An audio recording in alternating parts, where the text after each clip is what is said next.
Carl Jung explained, 8 truths you must face before you can truly heal. In the deepest caverns of the human heart, where light has never touched and silence reigns like an ancient god, there exists a wound so profound that most souls spend lifetimes circling its edges, never daring to peer into its depths. This is the sacred wound, not the superficial scratches that daily life inflicts upon our carefully constructed personas, but the primordial tear in the fabric of our being, through which divinity first entered our mortal flesh. You know this wound intimately, though you may have spent years learning to forget its presence. It pulses beneath every smile that feels slightly forced, throbs behind every success that leaves you strangely empty, and whispers its ancient song in the hollow spaces between your thoughts.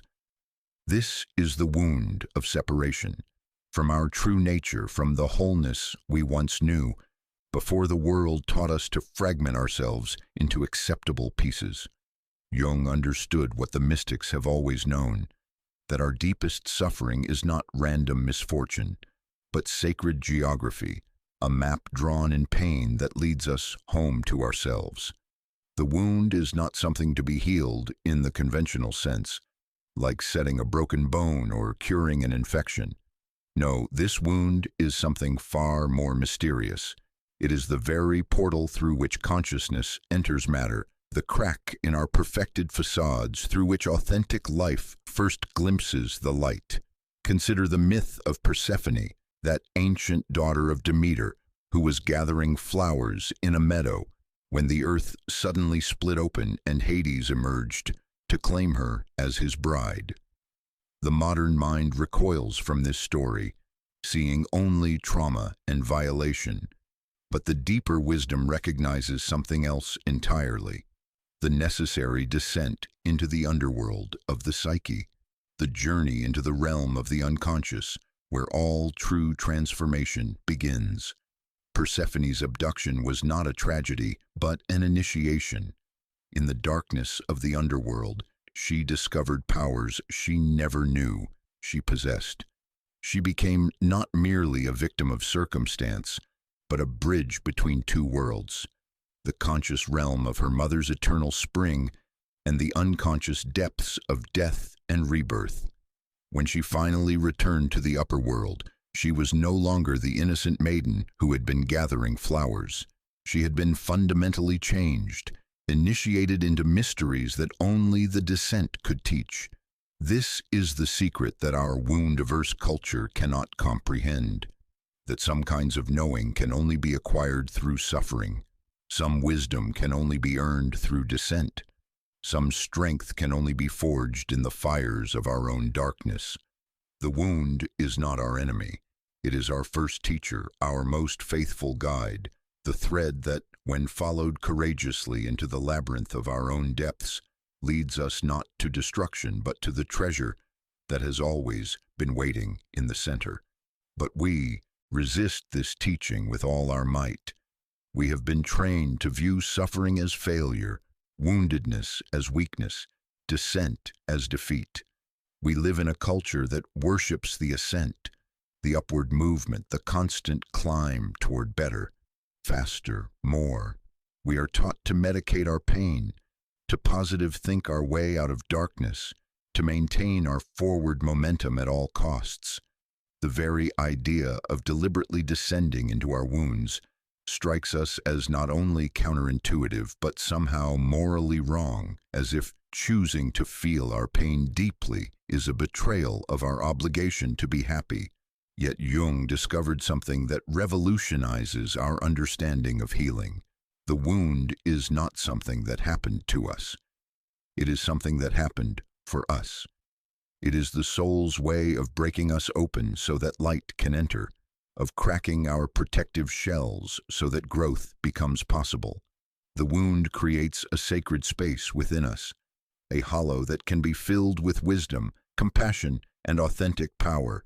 Without the wound, we remain closed systems, perfect but sterile, complete but incapable of true connection. This is why every genuine hero's journey begins with a descent. Odysseus must navigate the treacherous waters of his own unconscious before he can find his way home. Dante must journey through the circles of hell before he can glimpse paradise. Christ must descend into the tomb before resurrection becomes possible. These are not merely literary devices, but psychological maps, blueprints for the transformation that awaits anyone brave enough to follow their wound into the depths. The descent into the wound is not a one-time event, but a continuous process, a daily choice to turn toward rather than away from the places where we hurt. It requires a fundamental shift in our relationship to suffering, from seeing it as something to be eliminated, to recognizing it as something to be entered, not as an enemy to be defeated, but as a teacher to be honored. In the Kabbalistic tradition, they speak of the divine light that was too powerful for the vessels meant to contain it, causing them to shatter and scatter sparks of holiness throughout the darkness of the world. Our wounds are these broken vessels, and the work of healing is not about making ourselves whole again in some original sense, but about learning to see the divine sparks hidden within our brokenness. This seeing requires what Jung called a symbolic attitude, the capacity to experience our pain not merely as personal suffering, but as participation in the greater mystery of existence. When we descend into our wounds with this attitude, we discover that our individual pain connects us to the universal human experience of loss, longing, and transformation. We realize that we are not alone in our darkness, but connected to every soul that has ever faced the night and chosen to keep walking. The wound teaches us languages that happiness cannot speak. It introduces us to depths within ourselves that joy, for all its beauty, can never reach. In the territory of the wound, we encounter aspects of our being that remain dormant during the bright hours of success and satisfaction. We discover reservoirs of strength we never knew we possessed, wells of compassion that our comfortable days could never tap, and a kind of fierce tenderness that only comes from having walked through fire. But perhaps most importantly, the descent into the wound teaches us the difference between healing and curing. Curing is what we do to problems. We identify them, analyze them, and eliminate them. Healing is what we do with mysteries. We enter them, dialogue with them, and allow them to transform us. The wound is not a problem to be solved, but a mystery to be lived. Not a disease to be cured, but a sacred threshold to be crossed. When we approach our wounds with the intention to cure them, we inevitably fail, because we are trying to return to a previous state of wholeness that exists only in our imagination. But when we approach them with the intention to heal, we open ourselves to a kind of wholeness we have never known. Not the wholeness of perfection, but the wholeness that includes brokenness. Not the wholeness of having no wounds, but the wholeness of having learned to transform our wounds into sources of light. This transformation does not happen through willpower or positive thinking, but through a kind of sacred attending, a quality of presence that can hold both the pain and the possibility, the darkness and the emerging light. It requires us to develop what the mystics call the witness consciousness, the part of us that can observe our experience without being overwhelmed by it, that can remain present to our pain without drowning in it. In this witnessing, we begin to understand that the wound is not solid but fluid, not fixed but constantly changing, not a thing but a process. We discover that our pain has seasons, rhythms, tides. There are times when it demands our full attention, like a child in distress, and times when it recedes into the background, allowing other aspects of life to move forward. Learning to navigate these rhythms, to honor both the intensity and the quiet, becomes part of the deeper healing. The descent into the wound also reveals the profound connection between our individual suffering and the collective pain of our time. As we go deeper into our personal darkness, we inevitably encounter the shadows that belong not just to us, but to our families, our cultures, our species. We realize that we are not just healing our own wounds, but participating in the healing of the world, that our individual descent contributes to the collective transformation that our planet so desperately needs. Jung understood that every genuine healing is both personal and transpersonal, both individual and archetypal. When we heal our relationship with our Father, we heal something in the collective Father archetype. When we integrate our shadow, we contribute to the integration of the collective shadow. When we descend into our wound with courage and consciousness, we light a candle in the darkness that illuminates not only our own path, but the path of all who will follow. This is why the wound is sacred, not because it is pleasant or easy, but because it is transformative. It breaks us open to realities we could never have imagined from the safety of our defended positions. It teaches us that we are far more resilient than we believed, far more connected than we assumed, far more capable of love than we dared hope.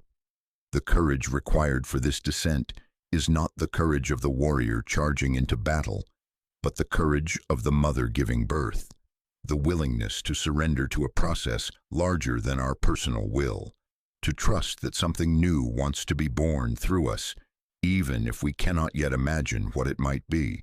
It is the courage to let our familiar self die, so that our authentic self can be born. This dying and being born is not a metaphor, but a literal truth experienced at the cellular level. When we truly descend into our wounds, our entire nervous system reorganizes itself. Old patterns of protection and defense begin to dissolve, making space for new patterns of openness and connection. We discover that we are not fixed entities but fluid processes, not solid selves but streams of becoming. In the depths of the wound, we encounter what Jung called the self, not the ego self that we think we are, but the deeper self that we are becoming. This self is not wounded but whole, not broken but complete, not separate but connected to the greater wholeness of existence. The wound becomes the pathway to this self, the sacred corridor through which we walk from who we thought we were to who we actually are. The journey is not linear but spiral, not a straight path but a labyrinth. We will encounter the same wounds again and again, but each time at a deeper level, with greater understanding, with more compassion. What once felt like failure, the return of old pain, the recycling of familiar patterns, reveals itself as the natural rhythm of healing, the way that growth actually happens in the real world. As we learn to navigate this spiral path, we begin to understand that the wound is not something we carry, but something that carries us. It becomes a vehicle for transformation, a gateway to wisdom, a bridge to compassion. We realize that our greatest pain has prepared us for our greatest service, that our deepest wounds have become our most potent medicine, that our descent into darkness has equipped us to be guides for others who are just beginning their own journey into the depths. This is the paradox that lies at the heart of all authentic healing, that we must be willing to be broken in order to become whole, willing to descend in order to ascend, willing to die to who we think we are in order to be born into who we actually are. The wound is both the destination and the journey, both the question and the answer, both the darkness we fear and the light we seek.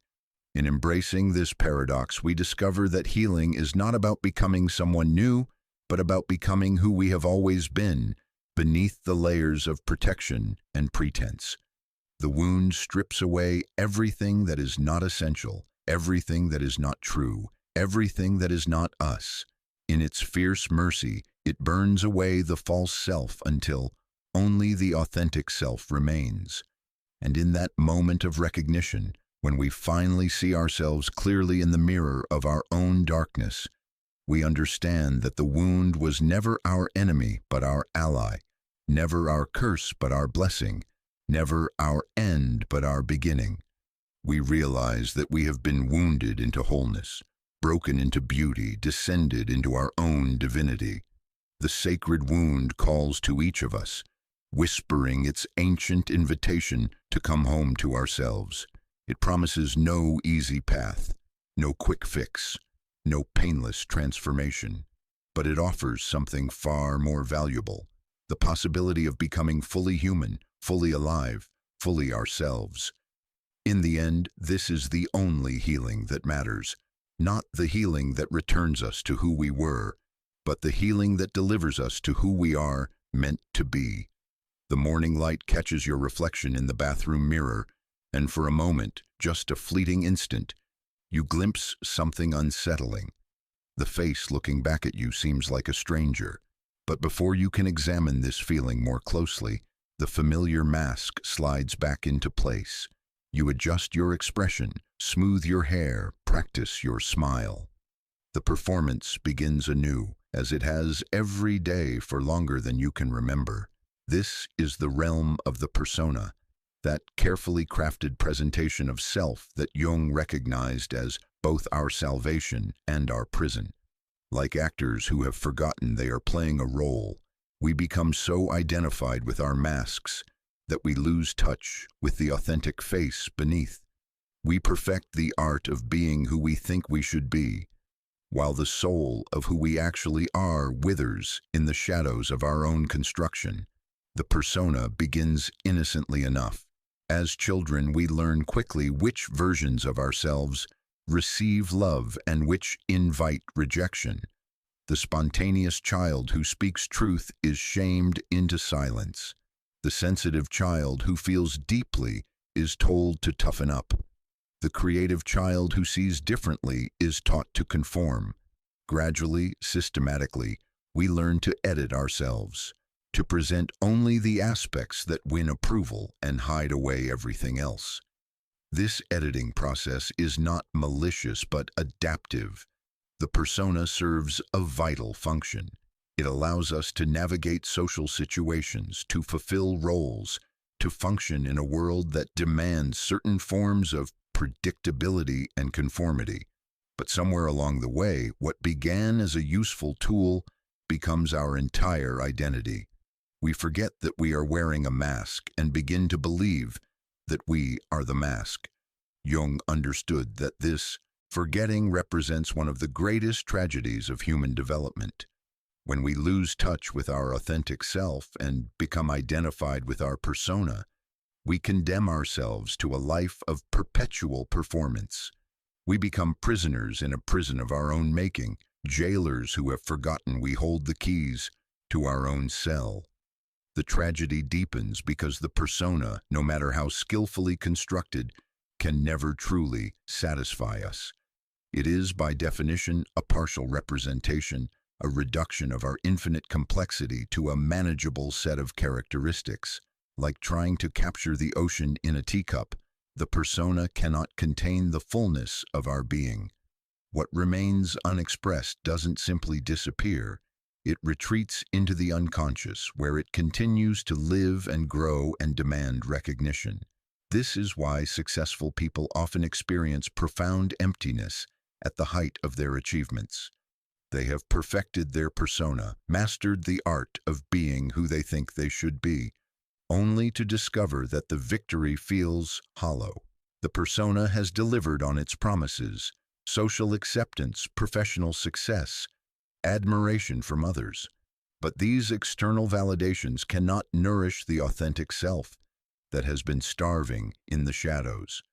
Consider the executive who has spent decades climbing the corporate ladder, perfecting the persona of the decisive leader, the one who always has the answer, who never shows weakness, who embodies confidence and control. This persona may have brought external success, but at what cost? Perhaps the capacity for genuine intimacy has atrophied. Perhaps the ability to feel vulnerable emotions has been systematically trained out of existence. Perhaps the simple joy of being rather than doing has become completely foreign. Or consider the people pleaser who has mastered the art of anticipating others' needs, whose persona is built around being helpful, agreeable, never causing conflict or discomfort. This persona may have earned love and approval, but it has come at the price of authentic self-expression.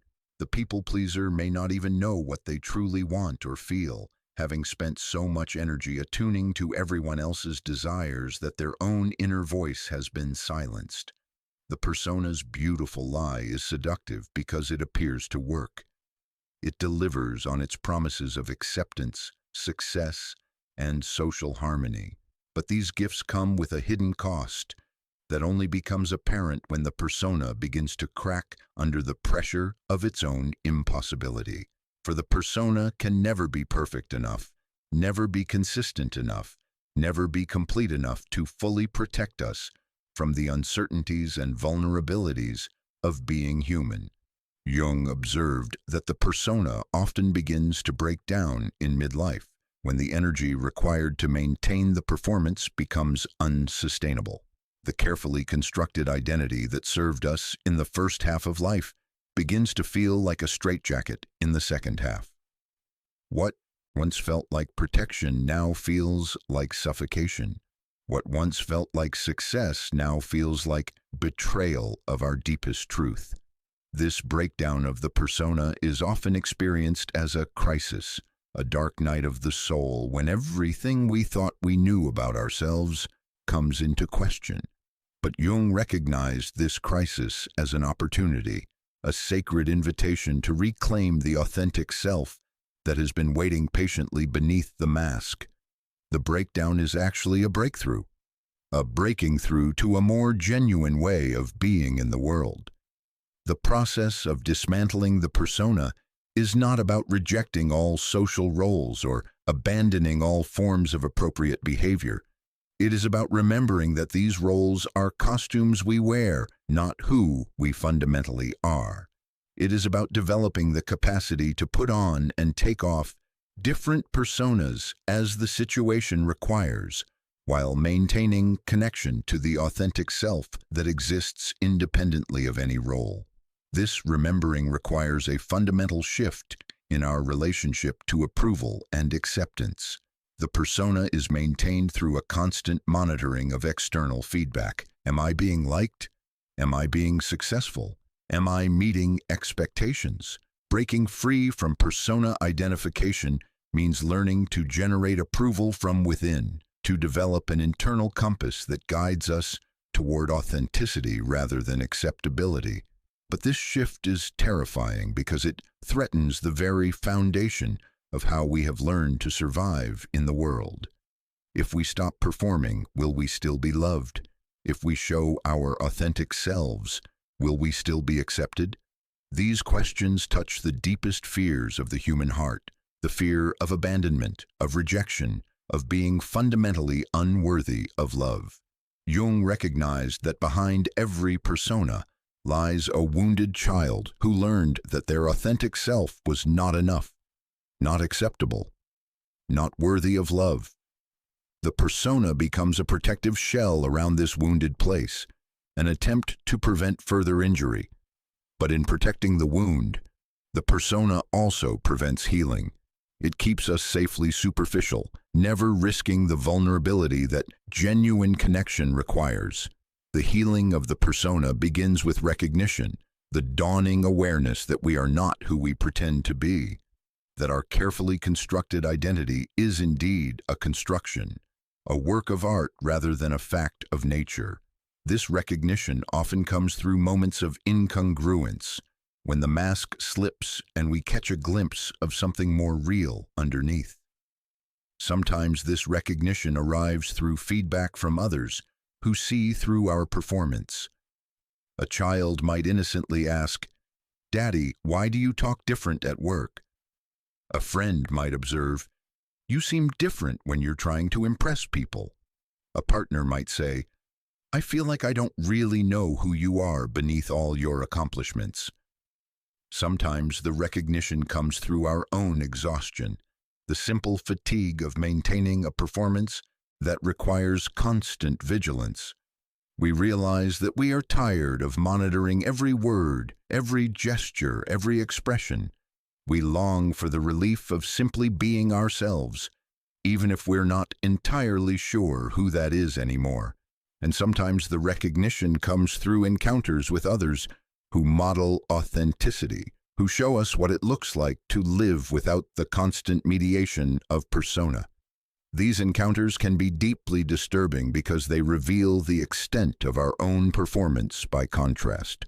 We realize how much energy we spend managing impressions, while these authentic beings seem to move through the world with an ease and naturalness that we have forgotten is possible. The process of persona integration is not about destroying the mask, but about making it conscious. It is about recognizing when we are performing and choosing whether that performance serves our authentic self or betrays it.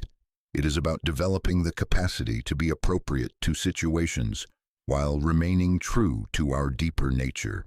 This integration requires what Jung called the transcendent function, the capacity to hold the tension between opposites without collapsing into either extreme.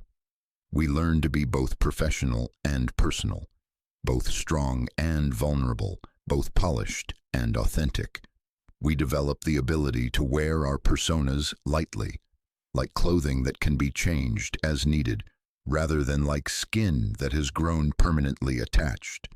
The work of persona integration also involves mourning, grieving the loss of the perfect image we thought we could maintain, releasing our attachment to being seen in only positive ways, letting go of the fantasy that we can control how others perceive us. This mourning is necessary because it clears space for something more real to emerge. As we begin to unhook from persona identification, we often discover that our authentic self is quite different from what we expected. The person we are beneath the mask may be more complex, more contradictory, more alive than the simplified version we have been presenting to the world.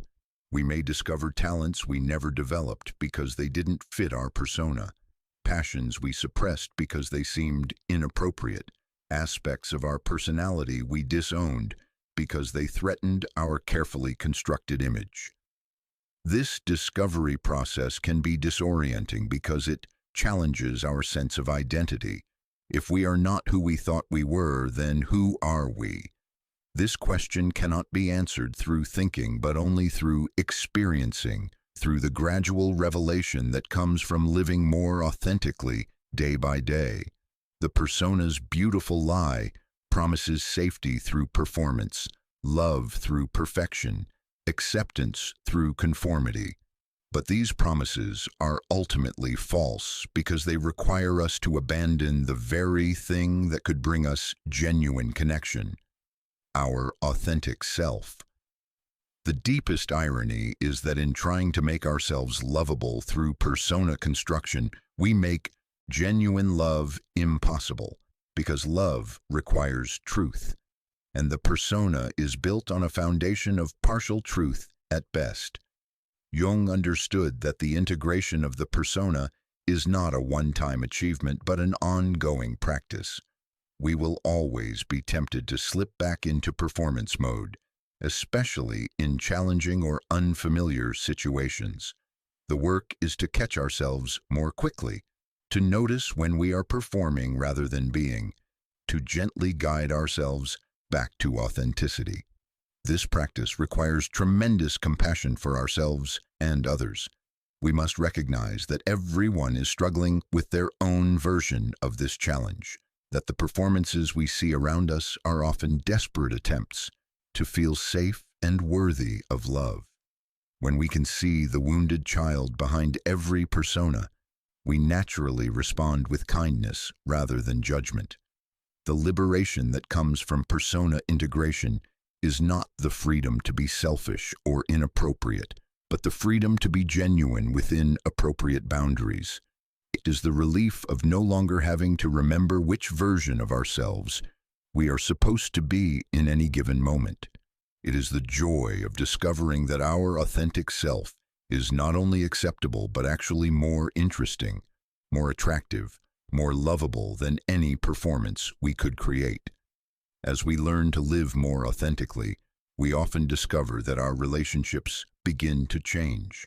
Some relationships built primarily on persona interactions may fade away, but the relationships that remain become deeper and more nourishing. When we show up as ourselves, we attract others who resonate with our authentic being rather than our polished performance. The journey beyond the persona is ultimately a journey toward wholeness, not the wholeness of perfection, but the wholeness that includes our imperfections, not the wholeness of having it all together, but the wholeness that embraces our beautiful messiness. It is a return to the spontaneous aliveness we knew as children, but informed now by adult wisdom and choice. In the end, the persona's beautiful lie teaches us something essential about the nature of truth itself. We learn that partial truths, no matter how skillfully crafted, can never satisfy the soul's longing for authenticity. We discover that the courage to be disliked for who we are is far more nourishing than being loved for who we are not. We realize that the greatest gift we can offer the world is not our perfect performance, but our imperfect presence. The mask falls away, not all at once, but gradually, like paint peeling from a wall, to reveal the beautiful wood beneath. And in that revelation, we understand that we were never the performance we thought we had to give. We were always the authentic being we were afraid to reveal. The persona was never our truth. It was simply our training wheels, helping us navigate the world until we developed the balance to ride free. There is a moment in every hero's journey when the path forward becomes impossible without first turning to face what has been following in the darkness. This is the meeting with the shadow, that faithful companion who has walked behind us all our lives, carrying everything we have refused to acknowledge about ourselves. Like a dark mirror held up to our carefully illuminated self-image, the shadow reflects back all that we have denied, rejected, and cast into the wilderness of our own unconscious. Jung understood what the ancient wisdom traditions have always known, that wholeness cannot be achieved through the accumulation of light alone, but only through the sacred marriage of light and darkness within the human soul. The shadow is not our enemy, but our hidden twin, not our weakness, but our disowned strength, not the destroyer of our goodness, but the guardian of our completeness. Yet we resist this meeting with every fiber of our being. We have been taught that goodness means the elimination of badness, that spiritual growth means the transcendence of our lower nature, that maturity means leaving behind everything dark and primitive within us. We spend enormous energy maintaining the fiction that we are only our best impulses, only our noble intentions, only the aspects of ourselves that can be displayed in polite company. But the shadow will not be dismissed so easily. It grows stronger in exile, more volatile in repression, more destructive in its unconscious manifestations. What we refuse to acknowledge about ourselves does not disappear. It goes underground, where it operates outside the supervision of consciousness, erupting in unexpected moments of rage, jealousy, petty cruelty, or inexplicable attraction to what we consciously despise.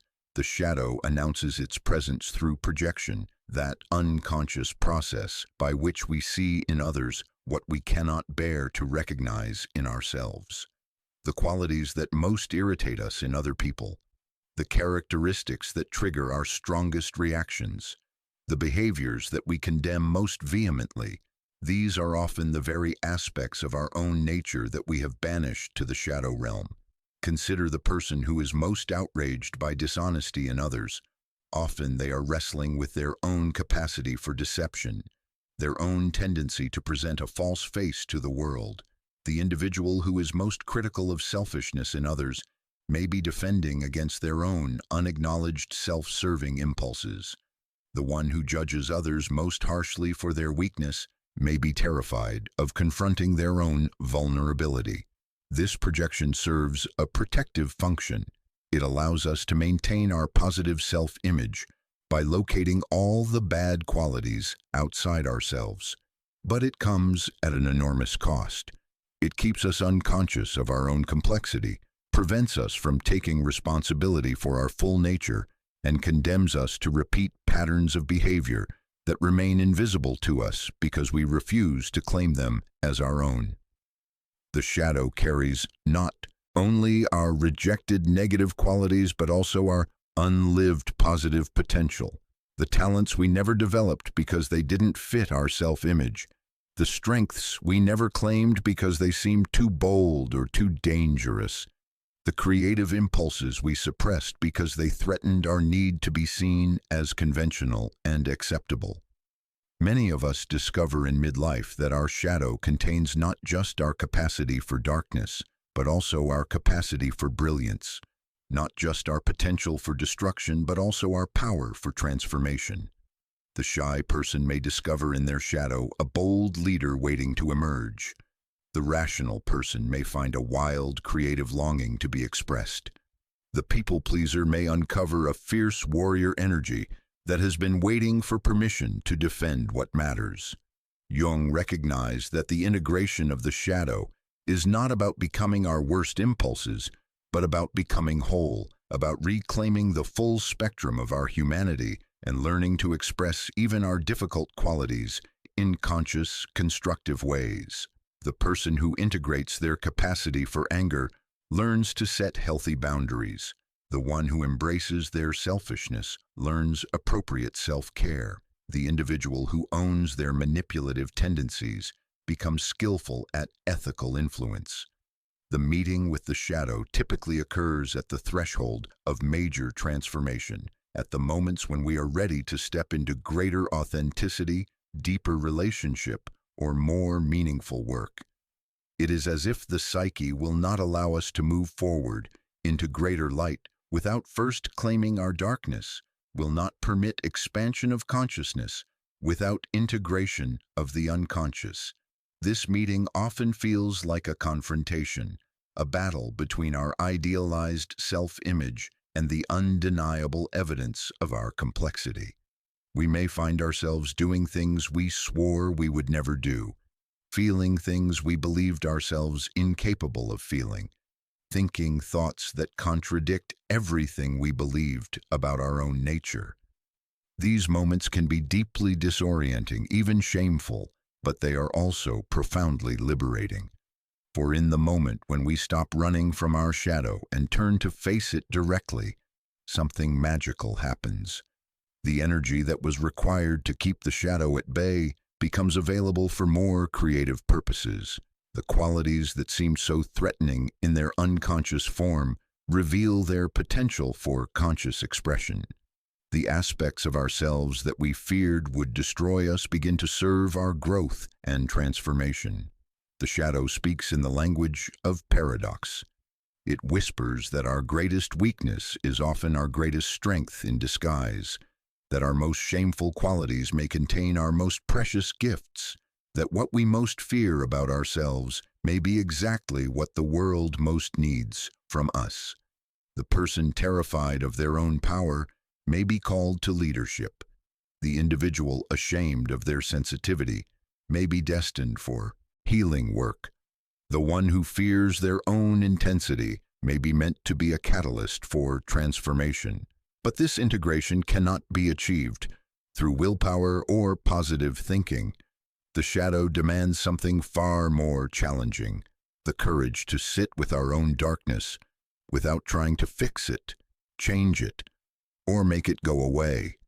It requires what Jung called holding the tension of the opposites, the ability to contain contradictory aspects of our nature without collapsing into either extreme. This holding requires a fundamental shift in our relationship to morality itself. Instead of dividing the world into good and bad, right and wrong, acceptable and unacceptable, we begin to develop what Jung called an ethical attitude, a stance that seeks to understand and integrate rather than judge and reject. We learn to ask not, is this good or bad, But how can this serve the wholeness I am becoming? The integration of the shadow is not a one-time achievement, but a lifelong practice.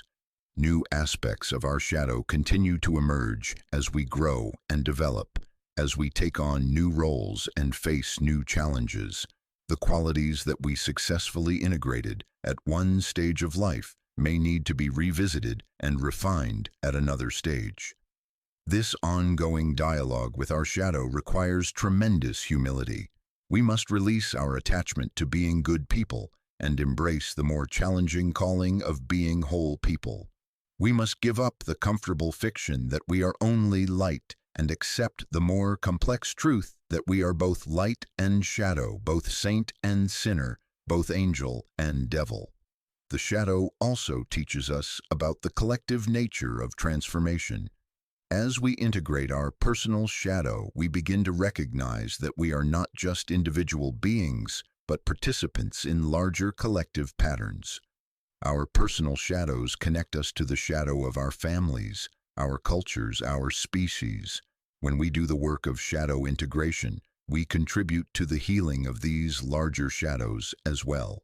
This recognition brings with it a profound sense of responsibility. We realize that our unconscious patterns not only affect our own lives, but ripple out to impact everyone around us. The parent who has not integrated their shadow of rage may pass that unhealed anger to their children. The leader who denies their shadow of power abuse may create toxic organizational cultures. The culture that refuses to acknowledge its collective shadow may perpetuate injustice and violence. But the reverse is also true. When we do the difficult work of shadow integration, we create space for others to do the same. When we model the courage to face our own darkness, we give others permission to face theirs. When we demonstrate that it is possible to be both flawed and worthy, both imperfect and lovable, we help heal the collective wound of perfectionism that keeps so many people trapped in shame and self-rejection. The meeting with the shadow often occurs through relationship, those intimate connections that inevitably activate our unconscious patterns and bring our hidden aspects into the light. Partners, children, close friends, and even enemies become mirrors that reflect back to us what we cannot see in ourselves. They trigger our shadows not to torment us but to heal us, not to expose our weaknesses but to reveal our wholeness. This is why relationship is often called the spiritual path. It is in the crucible of intimacy that our shadows are most likely to emerge, where our unconscious patterns become most visible, where our capacity for both love and harm is most fully revealed. The person who can remain conscious and compassionate in the face of their own shadow as it emerges in relationship has achieved something profound. They have learned to love themselves and others, not despite their imperfections, but through them. The integration of the shadow also transforms our relationship to creativity and self-expression. When we no longer need to maintain a perfect image, we become free to explore the full range of our being. We can write the angry poem, paint the dark painting, sing the broken song. We can let our art be as complex and contradictory as we are, rather than editing ourselves to fit some idealized version of what we think we should create.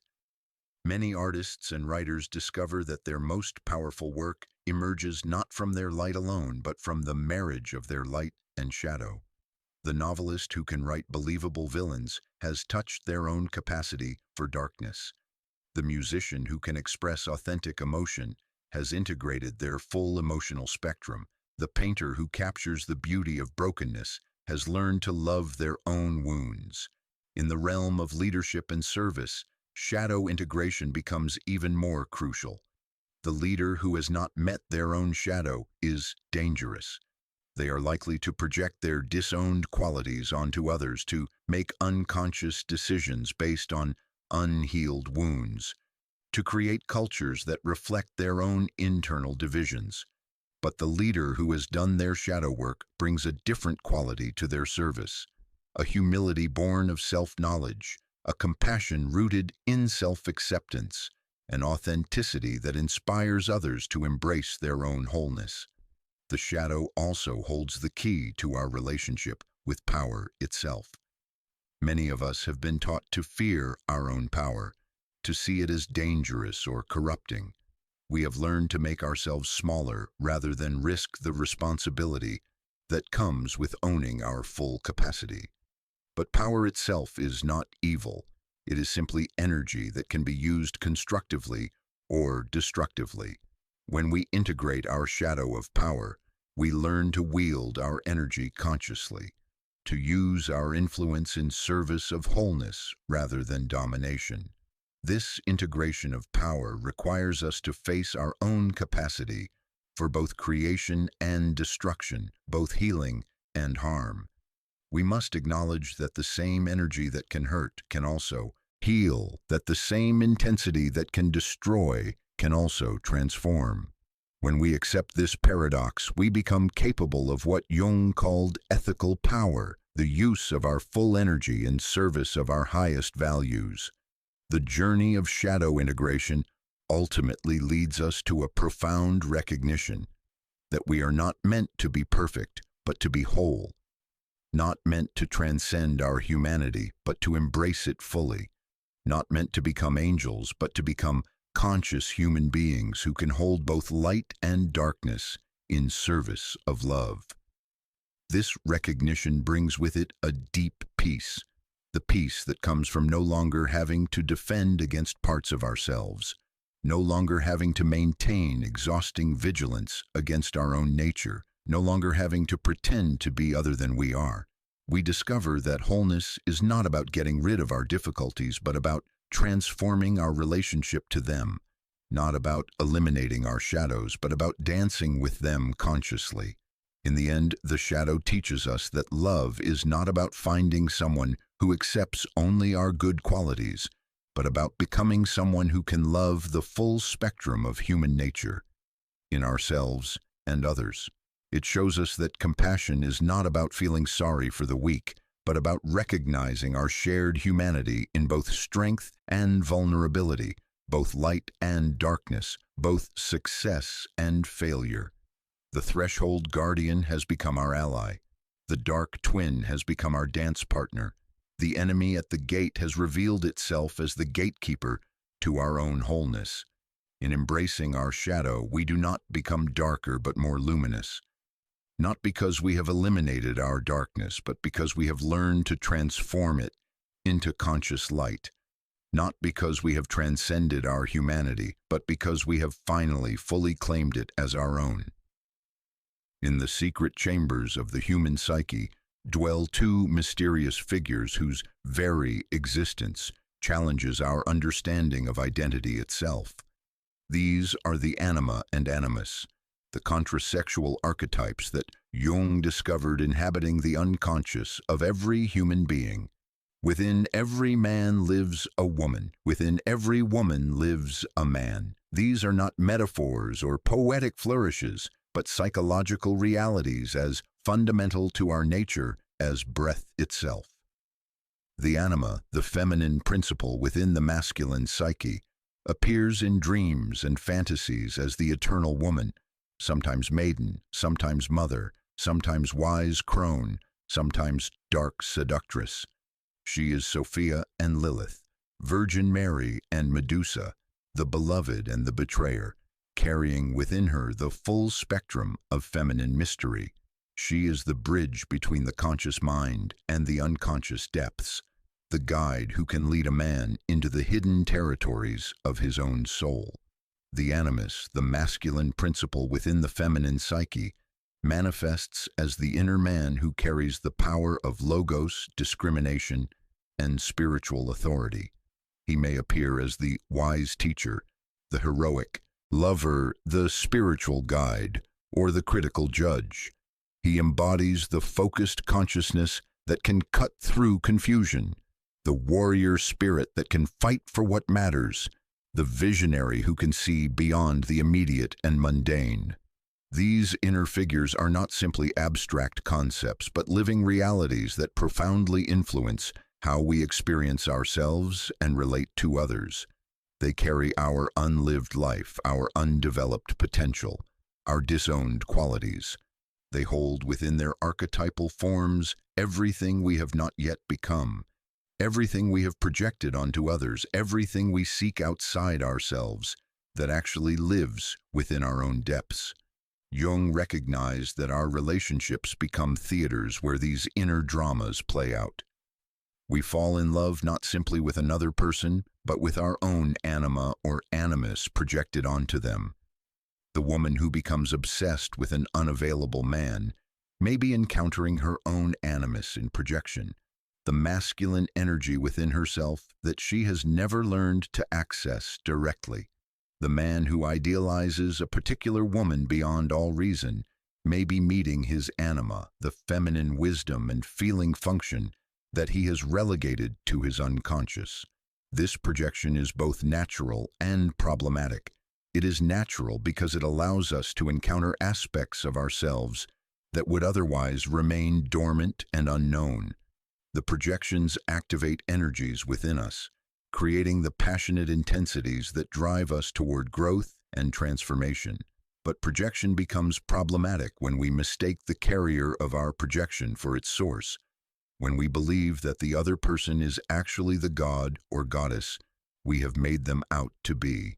When projection is unconscious, it creates what Jung called participation mystique, a state of psychological fusion where we cannot distinguish between our own inner reality and the external person.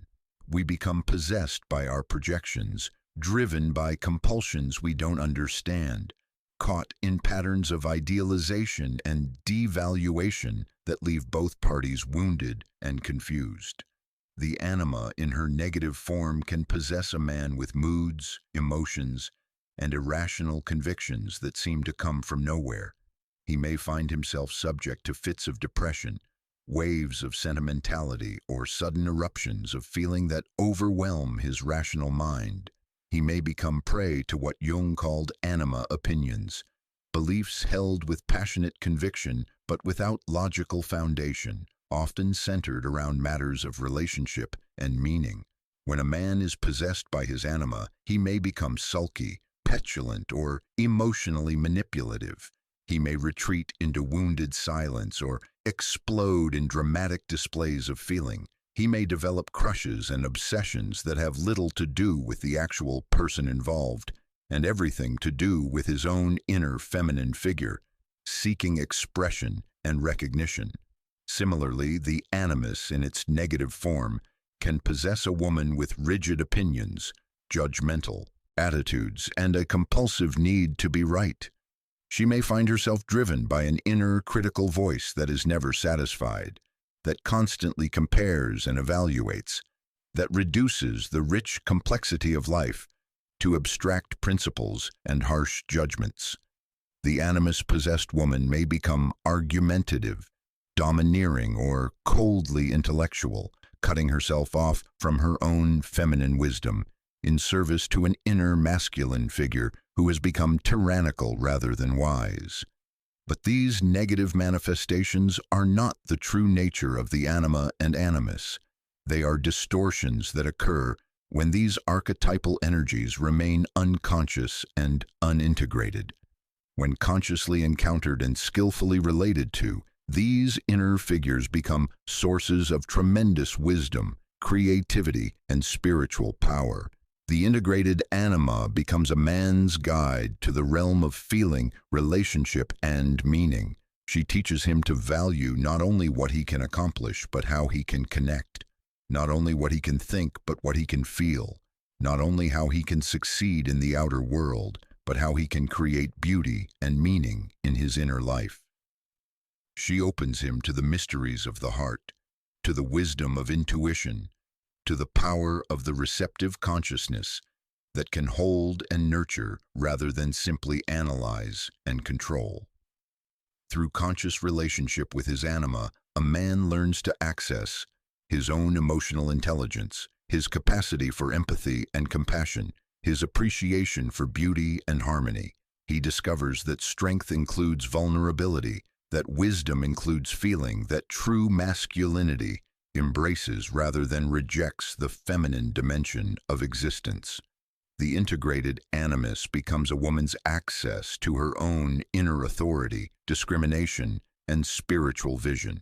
He teaches her to value her own thoughts and opinions, to trust her capacity for clear thinking and decisive action, to claim her power in the world rather than giving it away to external authorities. He helps her develop what Jung called the sword of discrimination, the ability to cut through illusion and confusion to reach clarity and truth. Through conscious relationship with her animus, a woman learns to access her own intellectual power, her capacity for leadership and direction, her ability to focus consciousness and manifest her vision in the world. She discovers that femininity includes strength, that receptivity includes wisdom, that true womanhood embraces, rather than fears, the masculine dimension of existence. This integration process is neither simple nor straightforward. It requires a fundamental shift in how we understand gender and identity itself. We must move beyond the cultural conditioning that assigns certain qualities exclusively to men or women and recognize that wholeness requires the integration of both masculine and feminine principles within every individual. The anima and animus serve as bridges to the unconscious, guides who can lead us into territories of the psyche that would otherwise remain inaccessible. They speak to us through dreams, fantasies, and sudden attractions. They appear in our creative work, our spiritual longings, our moments of inspiration and insight. They are the figures who populate our inner world with meaning and mystery. Jung observed that the development of the anima and animus follows a typical pattern through life. In youth, they tend to be projected onto external figures, the idealized beloved who carries all our romantic fantasies, the guru or teacher who embodies all wisdom, the hero or heroine who represents everything we long to become. These projections serve an important function, creating the energy and motivation needed for psychological development. But maturity requires the gradual withdrawal of these projections, the recognition that what we have been seeking in others actually lives within ourselves. This process of projection withdrawal is often painful because it requires us to take responsibility for our own development rather than expecting others to carry our unlived potential for us. The anima teaches through relationship, often through a series of relationships that progressively reveal different aspects of the feminine principle.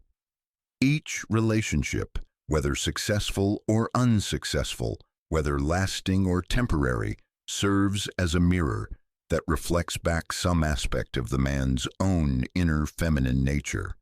The woman who initially seems to embody all feminine mystery may eventually reveal herself to be carrying only one facet of the anima, making space for other relationships that activate other dimensions. Similarly, the animus often manifests through a series of encounters with masculine figures, teachers, mentors, lovers, or even adversaries who embody different aspects of masculine energy. Each encounter serves to activate and develop different dimensions of the woman's own inner masculine principle, teaching her about authority, discrimination, spiritual vision, and focused consciousness. The integration of the anima and animus is not about becoming androgynous or gender neutral, but about becoming more fully ourselves, more completely masculine or feminine because we have integrated rather than rejected our contrasexual aspects.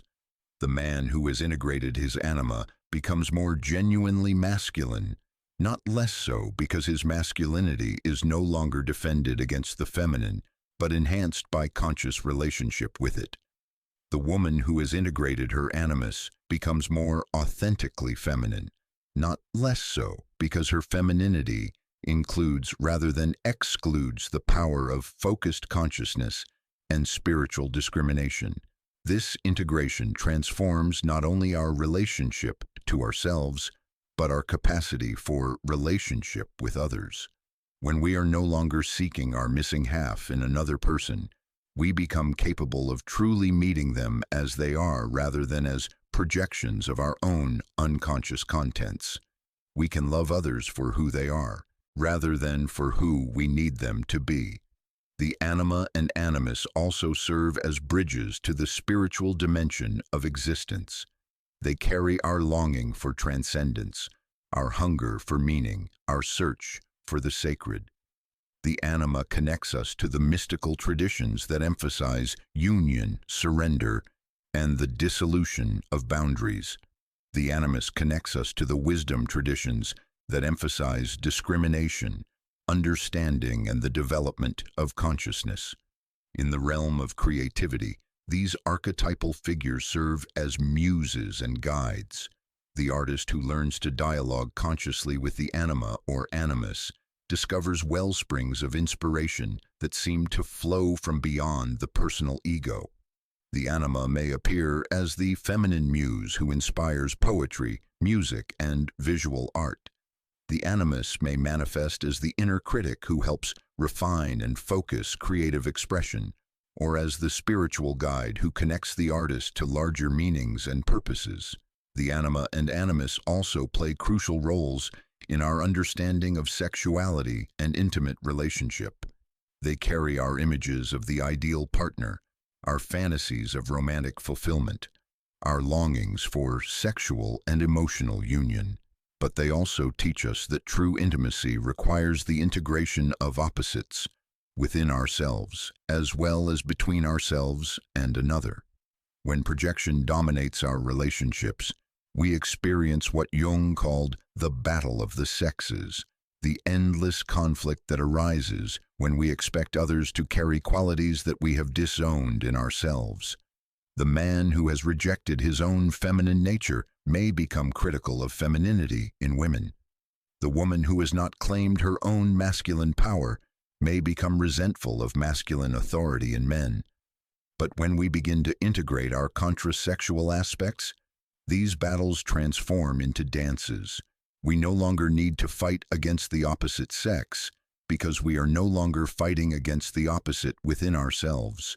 We can appreciate and celebrate the differences between masculine and feminine because we have learned to honor both principles within our own being. The journey of anima and animus integration is ultimately a journey toward wholeness, not the wholeness of self-sufficiency that needs nothing from others, but the wholeness that can engage in genuine relationship, because it is no longer driven by unconscious projections and compulsions. It is the wholeness that can love from fullness rather than emptiness, that can give from abundance rather than need, that can receive without losing itself in the other. This integration also reveals the profound mystery of gender itself. We discover that masculine and feminine are not simply biological categories or social constructions, but archetypal principles that operate at the deepest levels of existence. They are the fundamental polarities through which consciousness and life itself unfold. The dance between focused awareness and receptive wisdom, between penetrating discrimination and encompassing love, between the solar principle of directed energy and the lunar principle of cyclical renewal. Jung recognized that the healing of the split between masculine and feminine, both within individuals and within culture itself, represents one of the great tasks of our time. We live in an era when traditional gender roles are being questioned and transformed, when the old certainties about what it means to be a man or woman are giving way to new possibilities for human wholeness. This transformation is not without its difficulties and confusions. As the old patterns dissolve, we may find ourselves uncertain about how to embody our gender in authentic ways. The anima and animus serve as inner guides through this transition, helping us discover forms of masculinity and femininity that are both personally authentic and archetypally grounded. The sacred marriage of anima and animus within the individual psyche creates what the alchemists called the divine hermaphrodite. Not a literal androgyny, but a symbolic wholeness that transcends the limitations of one-sided gender identification. This inner marriage generates tremendous creative and spiritual power, the capacity to birth new forms of consciousness and new possibilities for human relationship. In the end, the anima and animus teach us that love is not about finding our other half, but about becoming whole enough to truly meet another whole being.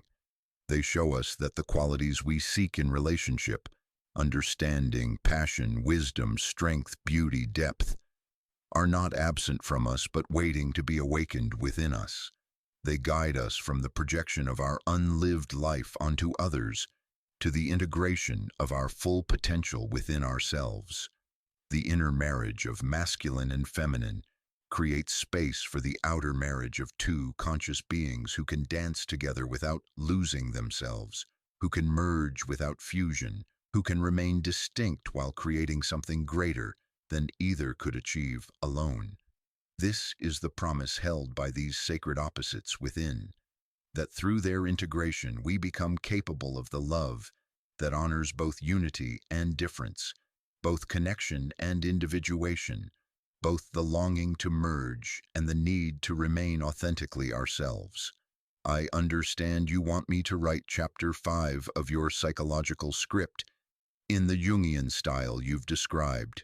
However, I notice you've provided the outline for chapters 5 to 8, but asked me to write chapter 1 only and to wait for my next input before continuing to chapter 2. Could you clarify which chapter you'd like me to write first? Should I write chapter 5, the collective unconscious, as it's the first one in your outline, or wait for you to provide the outline for chapter 1? Once you confirm, I'll create the full 3,460-word immersive script in the poetic soul transformation style you've requested, following all your guidelines for tone, metaphor, and Jungian themes. There comes a moment in every soul's journey when the familiar ground beneath your feet begins to crumble, when the carefully constructed walls of who you believe yourself to be start to dissolve like morning mist before the rising sun. This is not catastrophe, though it feels like ending. This is not failure, though it tastes like defeat. This is the ego's necessary death, the sacred dissolution that must precede all authentic transformation. Listen closely to the whisper of your deepest knowing. You are not who you think you are. The identity you have clutched so tightly, defended so fiercely, presented so carefully to the world, this is but a costume, a mask, a temporary dwelling place for something far more vast and mysterious than your conscious mind can comprehend. The ego, that brilliant and necessary construction of your developing psyche, has served you well in the first half of life.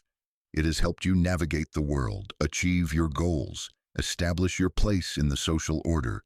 But now, like a chrysalis that has fulfilled its purpose, it must crack open to allow the butterfly of your true self to emerge. Jung understood this process with the clarity of one who had walked through the valley of his own dissolution. He called it the nigredo, the blackening phase of the alchemical work, where all that seems solid melts into primordial darkness. In the laboratory of the medieval alchemists, this was the moment when base metals were heated and dissolved, their familiar forms disappearing into an undifferentiated mass of potential. So too must your ego identity undergo this sacred dissolution, this return to the prima materia of your being, before the gold of your authentic self can be refined. But oh, how the ego resists this death. Like a drowning swimmer who fights the very rescuer who comes to save them, the ego thrashes against the dissolution that would set it free.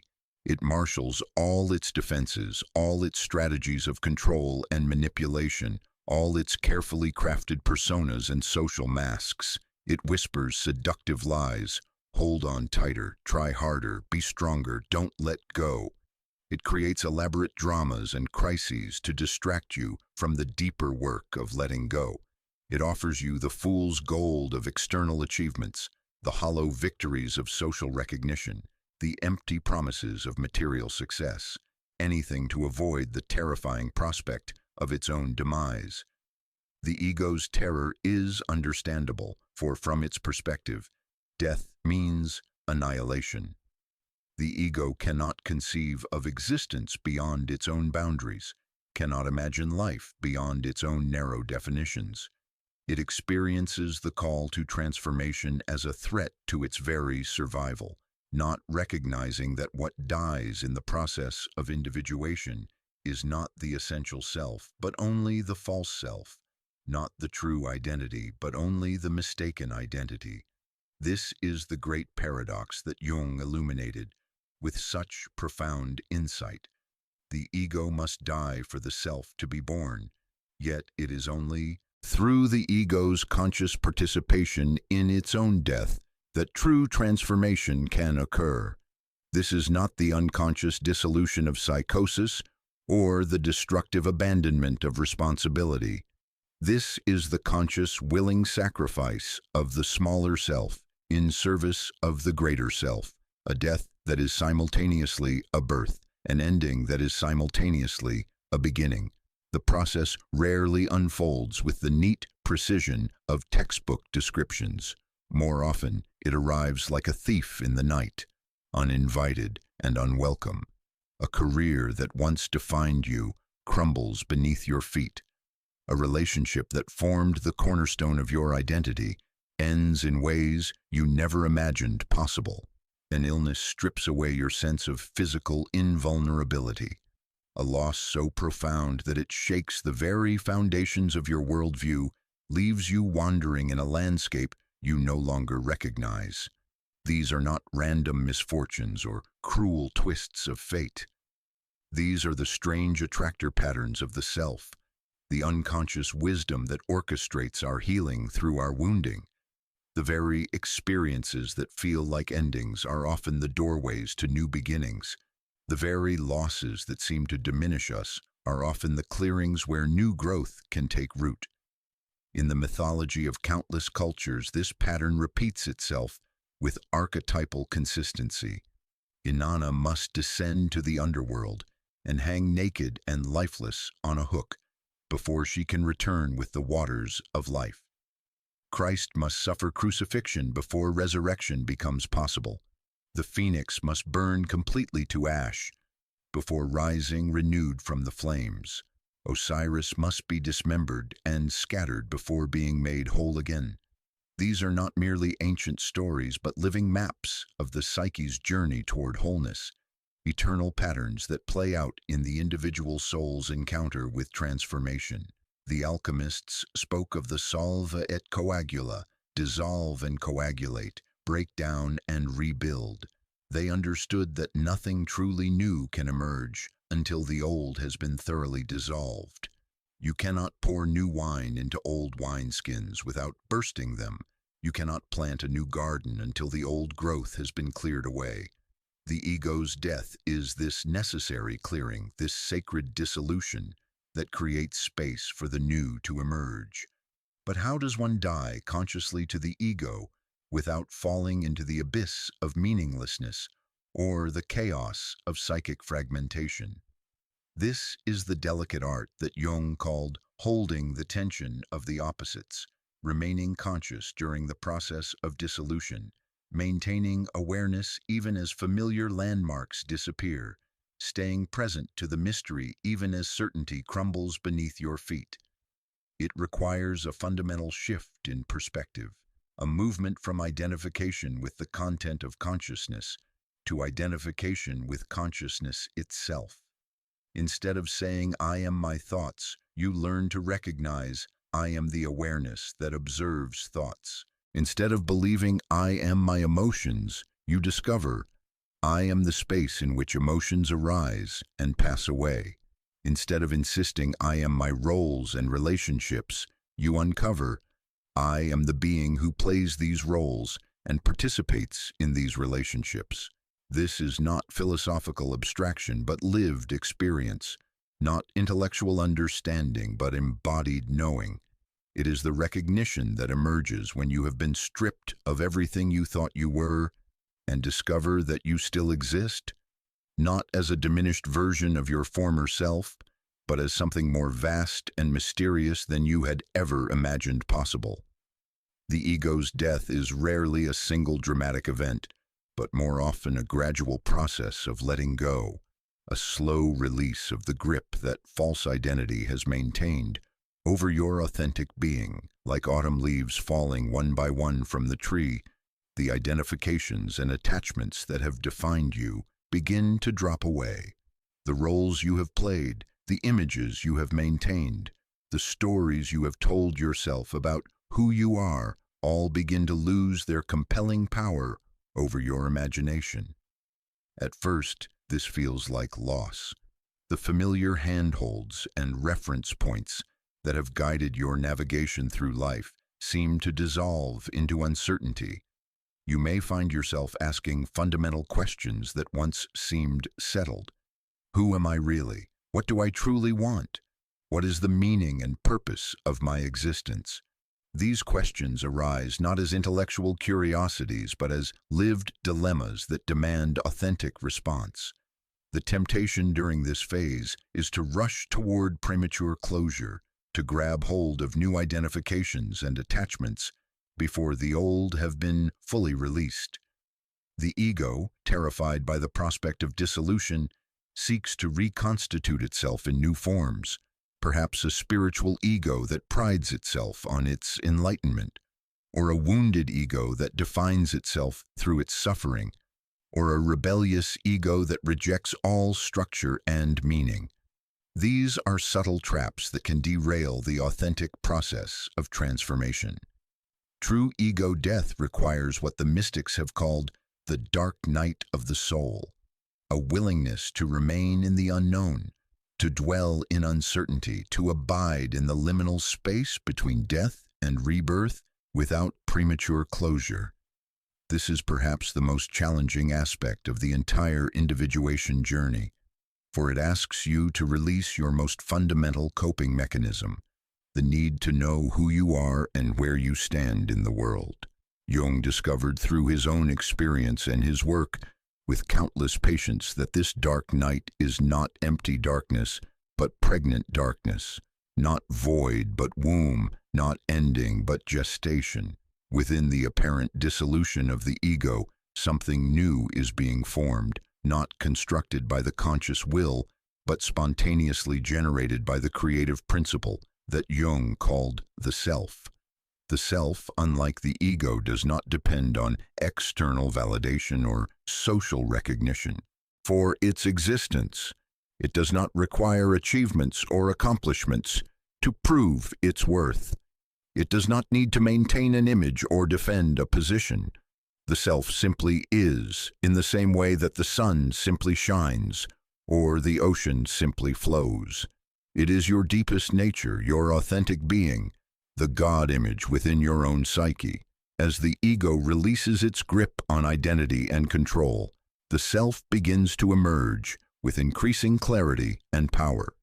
You may notice dreams becoming more vivid and meaningful, synchronicities multiplying in your daily experience, creative impulses arising from unknown depths.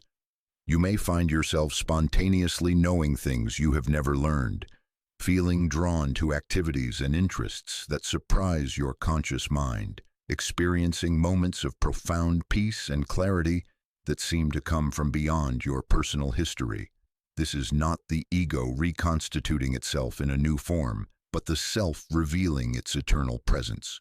The ego was always a temporary construction, a necessary stage in psychological development, but not the final destination.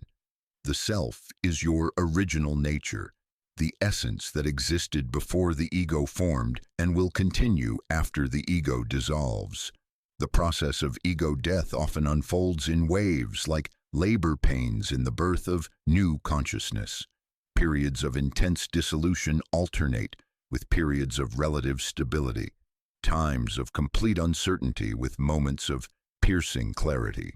The temptation is to judge these fluctuations, to prefer the stable phases and resist the dissolving ones. But the wise practitioner learns to welcome both, recognizing that the contractions are as necessary as the rest periods in the birth of authentic selfhood. Sometimes the ego's death manifests as a complete breakdown of familiar functioning, what psychologists might diagnose as depression or anxiety, but what Jung understood as the necessary symptoms of transformation in process. The old ways of being no longer work, but the new has not yet emerged.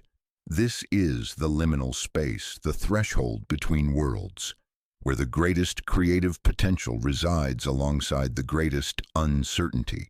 Other times the dissolution is more subtle, a gradual loosening of attachments, a quiet questioning of assumptions, a gentle release of the need to maintain certain images or meet certain expectations. The ego may recognize its own mortality and begin to cooperate with the process rather than fighting it, understanding at some deep level that its death serves not destruction but transformation. In either case, the essential task remains the same: to remain conscious during the process of dissolution, to maintain awareness even as familiar structures crumble, to trust the deeper intelligence that orchestrates both death and rebirth. This requires a kind of faith that the ego cannot provide, not belief in any particular doctrine or system, but trust in the fundamental creative principle of existence itself. Jung often spoke of the religious function of the psyche, the innate tendency toward wholeness that operates beyond conscious control.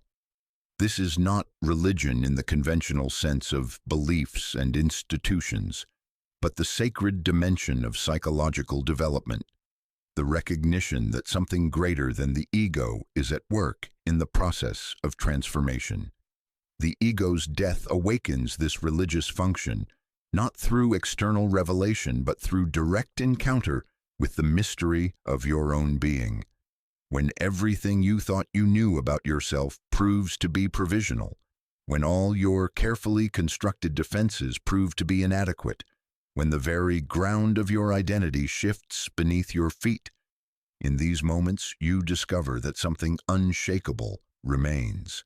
This something is not a thing but a presence, not an object but the subject of all experience, not a possession of consciousness but the source from which consciousness itself arises.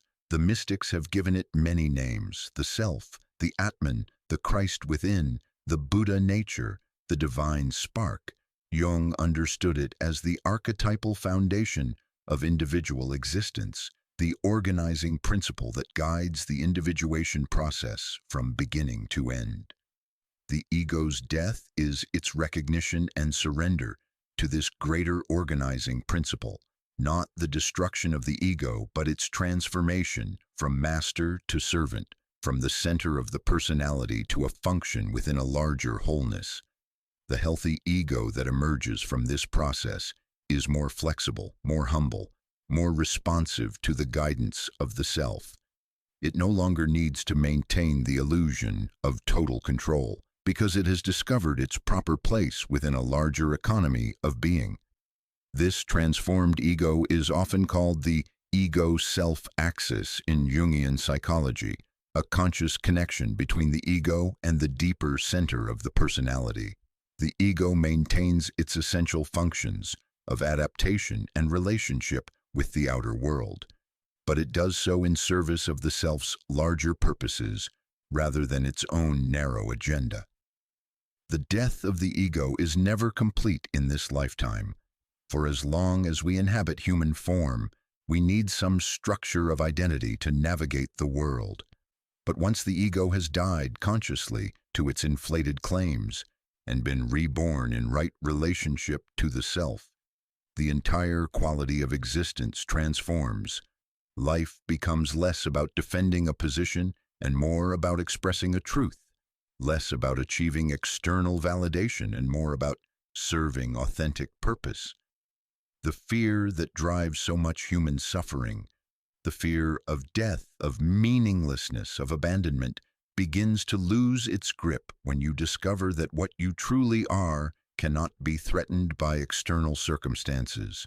The ego may face challenges and limitations, pain and loss, but the self that you essentially are remains untouched by these temporal fluctuations. This is not a philosophical comfort, but a lived reality, not a belief system, but direct experience. When the ego has died consciously to its false claims and been reborn in service to something greater, you discover a kind of immortality that has nothing to do with the continuation of personal identity and everything to do with participation in the eternal creative principle of existence itself. The ego's necessary death is thus not morbid preoccupation, but life-giving truth, not psychological pathology, but spiritual necessity, not the enemy of authentic living, but the doorway to it. In a culture that worships the ego's achievements and fears its dissolution, this ancient wisdom offers a radical alternative: the possibility of conscious transformation, voluntary surrender, willing participation in your own death and rebirth. And so the invitation stands before you, as it has stood before every individual who has ever walked the path of authentic development.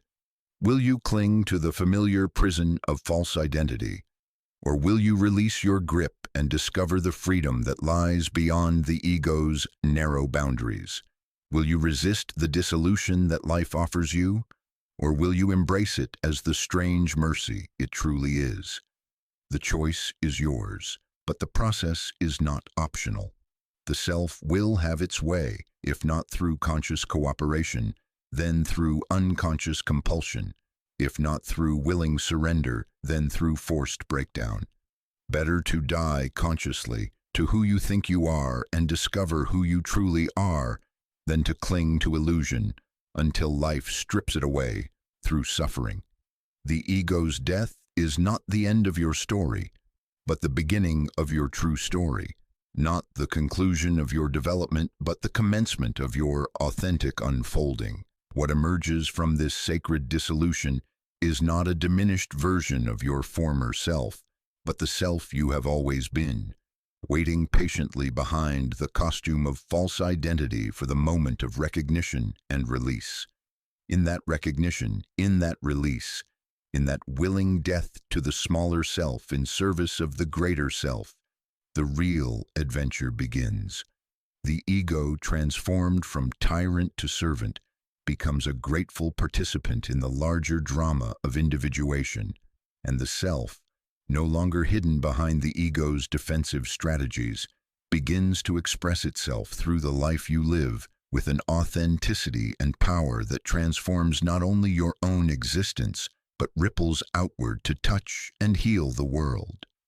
In the deepest chamber of your being, beyond the reach of societal conditioning and personal history, beyond the familiar territories of conscious thought and emotional reaction, there dwells a presence so profound, so mysteriously intelligent, so perfectly whole, that the mystics have called it by 1,000 names, yet never captured its essence in words.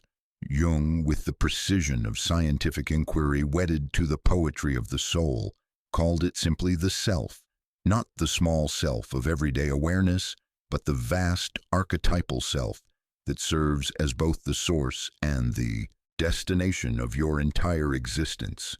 This is not metaphor or wishful thinking. This is not spiritual fantasy or psychological construct.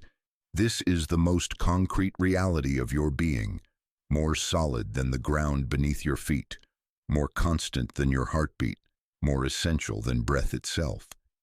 The self is the God image within your own psyche, the divine spark that ignites consciousness, the organizing principle that orchestrates your journey from birth to death and beyond. To speak of the self is to enter sacred territory, to approach the Holy of Holies within your own soul. For here, at the center of your being, the personal and the transpersonal meet, the individual and the universal merge, the human and the divine, reveal themselves as different faces of one indivisible mystery.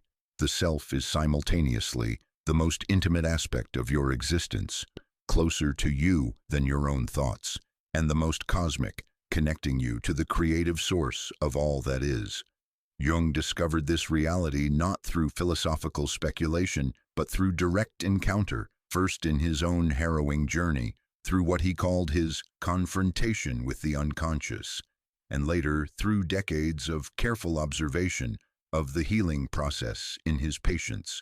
Again and again, he witnessed the same miraculous phenomenon: individuals who had been shattered by life, broken by trauma, lost in the wilderness of their own confusion, would gradually reorganize around a center that seemed to emerge from beyond their conscious control. This center was not created by therapeutic technique or personal effort, though both played their role. It was revealed, uncovered, allowed to emerge from depths that preceded and transcended individual psychology. Jung recognized it as the same organizing principle that had been known to the ancients as the divine within, the spark of God in the human soul, the Buddha nature that is the birthright of every sentient being. But Jung's genius lay not in mystical revelation, but in psychological precision. He mapped the territory of the self with the careful attention of an explorer charting unknown lands, documenting its manifestations in dreams and visions, tracking its influence in the symbols that spontaneously emerge from the unconscious, tracing its guiding hand in the seemingly random events that shape our lives. What he discovered was that the self operates according to its own intelligence, its own timing, its own mysterious purposes that often run counter to the ego's plans and preferences. The self reveals itself first and most powerfully through the symbolic language of the unconscious. In dreams, it appears as figures of transcendent authority and wisdom: the wise old man or woman, the divine child, the sacred king or queen, the luminous being who speaks with the voice of ultimate truth. These are not merely projections of wish fulfillment, but authentic encounters with the archetypal foundation of your own being, messages from the deeper intelligence that guides your individuation journey. In the waking world, the self manifests through what Jung called synchronicities, meaningful coincidences that seem to orchestrate external events in alignment with inner developments. A book falls into your hands at precisely the moment you need its wisdom. A chance encounter leads to the relationship or opportunity that transforms your life. A period of intense inner questioning is accompanied by outer circumstances that perfectly mirror and support your psychological process. These are not random occurrences, but expressions of the self's organizing intelligence, the divine economy that operates according to meaning rather than causation, purpose rather than accident. The self works like a master artist, using the raw materials of your personal history, your relationships, your challenges and opportunities to create a masterpiece of individual development that serves not only your own wholeness, but the greater wholeness of humanity itself. The most profound symbol of the self, appearing across cultures and throughout history with remarkable consistency, is the mandala, the sacred circle, the cosmic wheel, the perfect sphere that represents wholeness, completion, the integration of all opposites. In Hindu and Buddhist traditions, the mandala serves as a meditation device, a sacred map of the cosmic order. In Native American traditions, it appears as the medicine wheel, the sacred hoop of life. In Christian iconography, it emerges in the rose windows of Gothic cathedrals, the halos of saints, the perfect circles that suggest divine perfection. Jung discovered that individuals undergoing the individuation process spontaneously create mandalas, circular drawings, paintings, sand patterns that seem to emerge from some instinctive knowledge of psychological wholeness. These are not conscious constructions, but authentic expressions of the self's organizing principle, visual representations of the psyche's innate tendency toward integration and completion.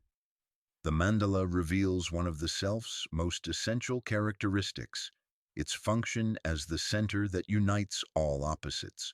While the ego must choose between alternatives, take sides in conflicts, maintain positions, and defend boundaries, the self embraces paradox, holds tension, includes what appears to be irreconcilable differences within a larger pattern of meaning. The self is simultaneously transcendent and immanent, eternal and temporal, one and many, being and becoming. This capacity to unite opposites is perhaps the self's most healing function, for it is in the splits and divisions within ourselves that our greatest suffering originates.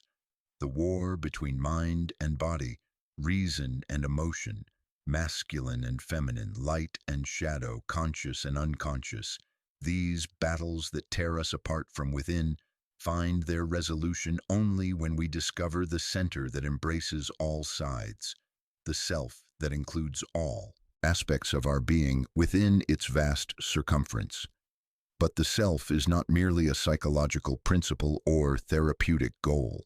It is the God image within your own psyche, the divine archetype that connects you to the source of all existence. This is perhaps Jung's most radical insight, that the God we seek in external religions and spiritual systems is actually the deepest reality of our own being, not as narcissistic inflation, but as authentic recognition of our divine nature. This does not mean that the individual ego is God. That would be the most dangerous form of inflation. It means that at the core of individual existence lies a spark of the divine fire, a participation in the creative principle that gives rise to all consciousness, all meaning, all purpose. The self is the point where the human touches the divine, where the personal opens into the transpersonal, where the individual discovers their connection to the universal. The relationship between ego and self is thus the most crucial dynamic in psychological development. When the ego believes itself to be the center of the personality, when it tries to control and direct the entire psychic economy according to its limited understanding, the result is inflation, neurosis, and ultimately suffering. The ego becomes like a small child trying to drive a car.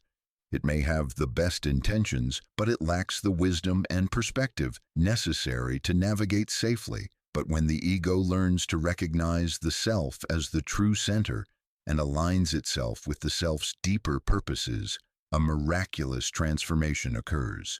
The ego remains functional and necessary, but it operates now as the self's agent in the outer world rather than as an independent tyrant. This is what Jung called the ego-self axis, a conscious connection between the ordinary personality and the archetypal foundation of being. The establishment of this axis is the central achievement of individuation, the goal toward which all authentic psychological development points. It is not a single dramatic event, but a gradual process of recognition, surrender, and service. The ego learns to listen for the self's guidance, to trust its timing, to cooperate with its mysterious purposes, even when they conflict with personal desires or social expectations. This guidance comes not through external voices or supernatural revelations, but through the subtle promptings of intuition, the gentle pressure of authentic desire, the magnetic pull toward what serves not only personal fulfillment, but the larger pattern of meaning that includes and transcends individual concerns. The self operates like a strange attractor in the chaos theory of personal development, a hidden organizing principle that draws all elements of the personality toward an optimal configuration that could never be achieved through conscious effort alone.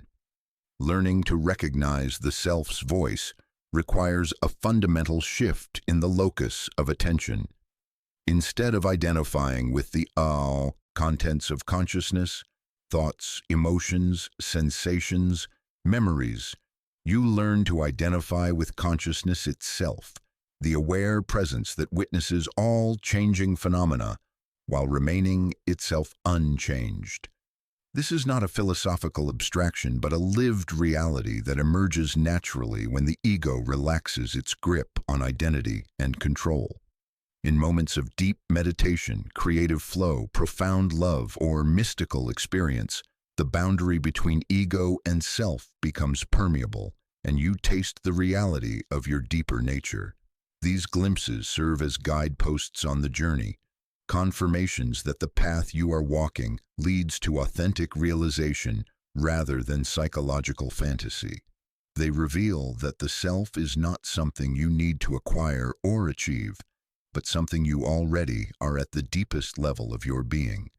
The self also manifests through what Jung called the religious function of the psyche, the innate tendency toward meaning, purpose, and connection that operates independently of formal religious belief or practice.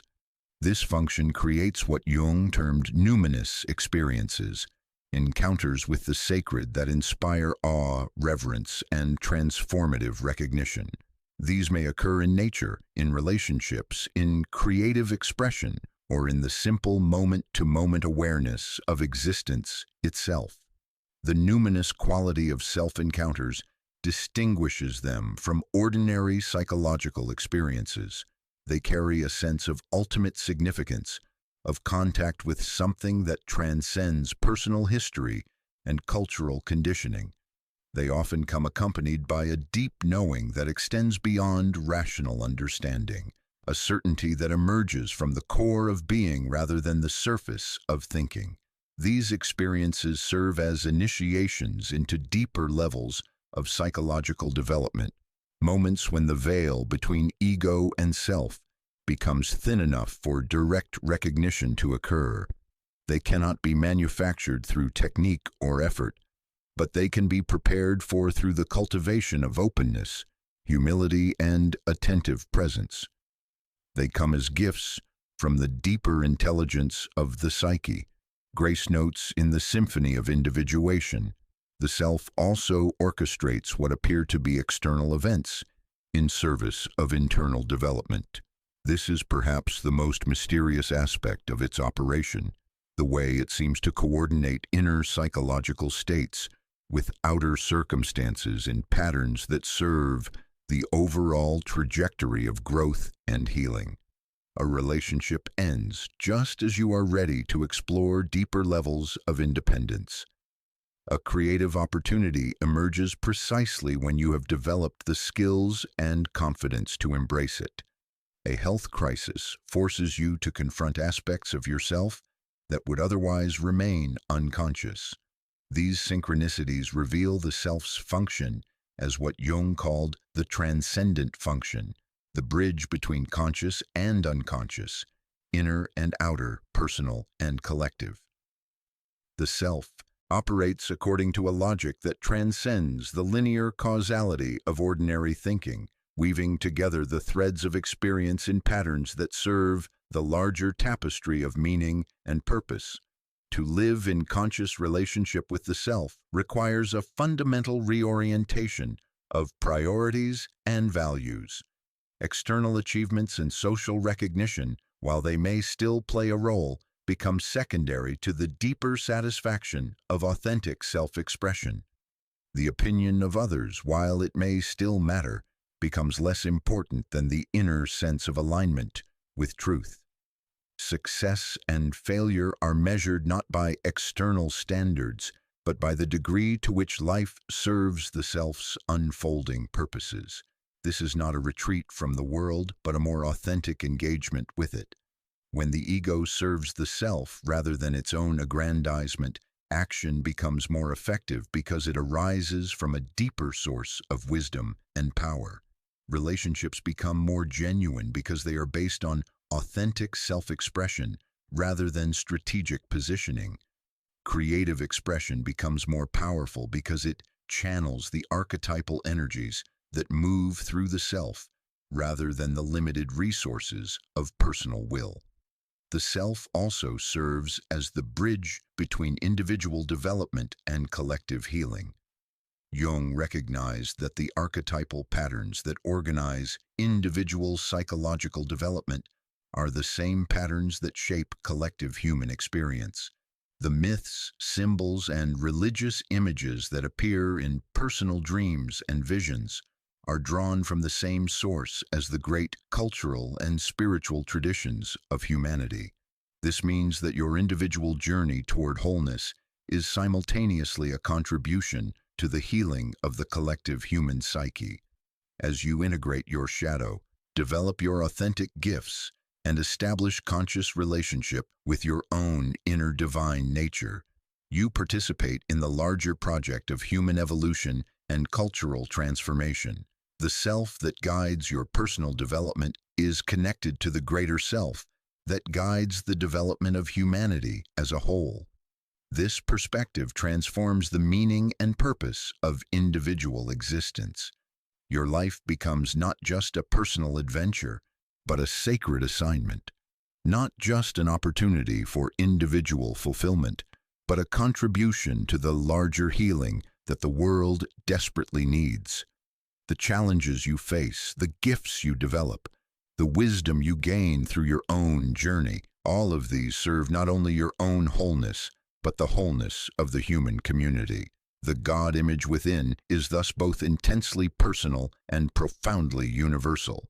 It speaks to you in your own unique symbolic language, appears in forms that resonate with your particular cultural background and psychological makeup, guides you along a path that honors your individual nature and circumstances, yet it is simultaneously the same divine spark that illuminates every conscious being, the same organizing intelligence that guides every authentic journey toward wholeness. To recognize the self as the God image within is to understand that you are both utterly unique and completely connected to all existence. Your individual journey toward wholeness is your particular way of participating in the universal project of consciousness, awakening to itself through countless forms and expressions. The self that you discover at the center of your own being is not separate from the divine source of all existence, but is your unique point of access to that infinite mystery. This recognition brings with it both profound humility and unshakable confidence. Humility because you realize that the wisdom and power that guides your development comes not from the ego's efforts, but from a source that transcends personal control. Confidence, because you discover that this source is absolutely reliable, perfectly intelligent, and completely committed to your highest development and deepest fulfillment. The journey toward conscious relationship with the self is thus simultaneously the most personal and the most universal of adventures. It requires you to dive deeply into your own unique psychological material, to face your particular shadows and claim your specific gifts, to honor your individual path with all its twists and turns and apparent detours. Yet the deeper you go into your own authentic nature, the more you discover the universal patterns that connect you to all existence. In this discovery lies the resolution of the ancient philosophical problem of the one and the many. You are irreplaceably unique, a note in the cosmic symphony that no one else can sound. Yet you are also intimately connected to the composer of the symphony, the divine intelligence that orchestrates the whole magnificent composition. The self is the point where your uniqueness and your universality meet, where your individual nature serves the larger purposes of existence itself. And so the invitation stands before you as it has stood before every seeker throughout history. Will you recognize the God image within your own psyche? Will you learn to distinguish between the ego's anxious chatter and the self's quiet wisdom? Will you align your conscious choices with the deeper intelligence that guides your development from within? The self does not demand recognition. It is too secure in its own nature to need validation from the ego. but it waits patiently for the moment when you are ready to surrender the illusion of separate selfhood and discover the divine nature that has been your deepest reality all along. In that discovery, the true adventure begins, and your life becomes what it was always meant to be, a unique expression of the infinite creativity and love that is the source and substance of all existence. Within the sacred architecture of your psyche, there exists a mysterious bridge that spans the seemingly unbridgeable chasms of human experience. This bridge does not eliminate the opposites that tear at your soul. Light and shadow, masculine and feminine, conscious and unconscious, spirit and matter, love and fear, but rather creates a third way, a transcendent function that transforms opposition into creative tension, conflict into collaboration, division into dynamic wholeness. Jung discovered this principle through his own excruciating encounter with the polarities that threatened to tear him apart during his journey through the unconscious. He found himself caught between reason and madness, between his role as a rational scientist and his direct experience of forces that defied all rational explanation. Rather than choosing sides in this internal war, rather than identifying with one pole and rejecting the other, he learned to hold the tension, to remain present to both truths simultaneously until something entirely new emerged from their creative friction. This something new was neither a compromise between opposites nor a victory of one side over the other. It was a transcendent synthesis, a third option that had not existed before the tension was held consciously and completely. Jung called it the transcendent function, not transcendent in the sense of otherworldly or spiritual, but transcendent in the sense of going beyond the limitations of either pole to create a new level of integration and possibility. Listen deeply to the wisdom of this discovery, for it holds the key to resolving every conflict that has ever torn your heart in two. The human condition is fundamentally characterized by opposition. You want security and adventure, solitude and connection, freedom and commitment, success and authenticity. You love and hate the same person, feel drawn to and repelled by the same opportunities, experience yourself as both powerful and powerless, wise and foolish, saint and sinner. The conventional response to these inner contradictions is to choose sides, to identify with the socially acceptable pole and repress the unacceptable one, to declare one aspect of yourself real and the other illusory, to wage war against parts of your own nature in the hope of achieving some final victory of good over evil, light over darkness, consciousness over the unconscious. But this approach, Jung realized, only perpetuates the split, driving the rejected pole deeper into the unconscious where it gains power and autonomy, eventually erupting in symptoms, projections, and compulsive behaviors. The transcendent function offers a radically different approach. Instead of choosing sides, you learn to hold both sides. Instead of resolving tension through elimination, you allow tension to become creative force. Instead of seeking the comfort of one-sided solutions, you embrace the discomfort of paradox long enough for a new synthesis to emerge from the depths of your being. This is not passive resignation or intellectual relativism. This is an active conscious process that requires tremendous courage and psychological strength. To hold the tension of opposites is to allow yourself to be stretched between conflicting truths, to remain present to contradictory experiences, to resist the ego's desperate attempts to restore comfort through premature closure or false resolution. Consider the fundamental tension between your need for love and your need for freedom. The ego approaches this as an either-or dilemma. Either you commit fully to relationship and sacrifice your independence, or you maintain your freedom and sacrifice the depths of intimate connection. Each choice seems to require the death of something essential to your nature. But when you learn to hold this tension consciously, something remarkable begins to emerge. You discover that true love actually enhances freedom rather than limiting it, and authentic freedom creates the space for deeper love. The mature capacity for commitment is born not from the sacrifice of independence, but from the integration of independence and interdependence into a new synthesis that honors both without being limited by either. This is the transcendent function at work, not the ego's clever solution to a problem, but the spontaneous emergence of a third way that includes and transcends both poles of the original conflict. This third way cannot be reached through thinking or planning, through effort or strategy. It emerges only when you have the courage to remain present to the full intensity of the opposition until the deeper intelligence of the psyche generates a creative response. The alchemists understood this principle in their symbolic language of the union of opposites.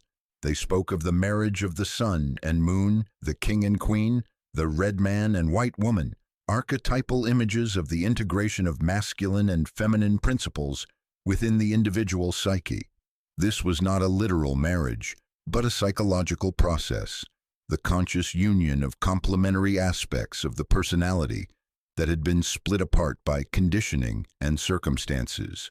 In their laboratory work, the alchemists observed that certain chemical processes required the maintenance of precise tensions, not too much heat or too little, not too rapid a pace or too slow. The transformation they sought occurred only when all conditions were held in perfect balance, when opposing forces were allowed to work upon each other until they generated something entirely new. They called this the opus contra naturam, the work against nature, because it required conscious intervention to maintain conditions that would not occur naturally. So too with psychological development. The transcendent function is an opus contra naturam of the psyche, a conscious work that goes against the natural tendency to resolve tension through splitting, projection, or unconscious identification. It requires you to become an alchemist of your own inner life, carefully maintaining the conditions necessary for authentic transformation to occur. The process often begins with what feels like an impossible choice between equally compelling alternatives. You find yourself torn between career paths, relationship options, life directions that seem mutually exclusive. The ego scrambles to find rational criteria for decision-making, to weigh pros and cons, to seek advice from others who might provide the clarity you cannot find within yourself. But the transcendent function asks you to step back from the compulsion to choose and instead to enter fully into the experience of being torn. What does it feel like in your body to be pulled in different directions? What images arise from the unconscious when you allow yourself to sit with the tension rather than rushing toward resolution? What dreams come when you ask for guidance not about which choice to make, but about what the conflict itself is trying to teach you? Often you discover that the surface conflict is pointing toward a deeper integration that was not visible when you were focused on choosing between alternatives. The choice between career paths may be revealing a need to integrate practical concerns with creative expression. The relationship dilemma may be highlighting the importance of balancing intimacy with autonomy. The life direction confusion may be calling you to integrate previously separate aspects of your identity into a more complete expression of who you are becoming. This process requires what Jung called holding the tension of the opposites, a conscious endurance of psychological discomfort that most people find almost unbearable. The ego desperately wants to restore equilibrium through decision, action, or distraction. It will create elaborate rationalizations for choosing one side over the other, or it will numb the tension through various forms of escapism. The transcendent function requires you to resist these natural tendencies and remain present to the creative potential that exists within the tension itself. The biblical story of Jacob wrestling with the angel throughout the night provides a perfect metaphor for this process.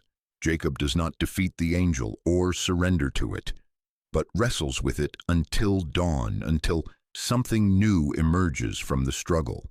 He is wounded in the process. He walks away with a limp that marks him forever. But he also receives a new name and a blessing that transforms his entire identity. The wound and the blessing are inseparable aspects of the same transformative encounter. So too with the transcendent function. The process of holding opposites consciously often leaves you marked, changed, somehow different from who you were before. You may lose the comfortable certainties that once defined your identity, the clear boundaries that once simplified your choices, the familiar defenses that once protected you from complexity and paradox.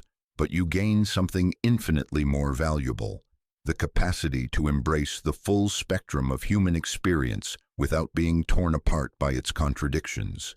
This capacity represents a fundamental evolution in consciousness.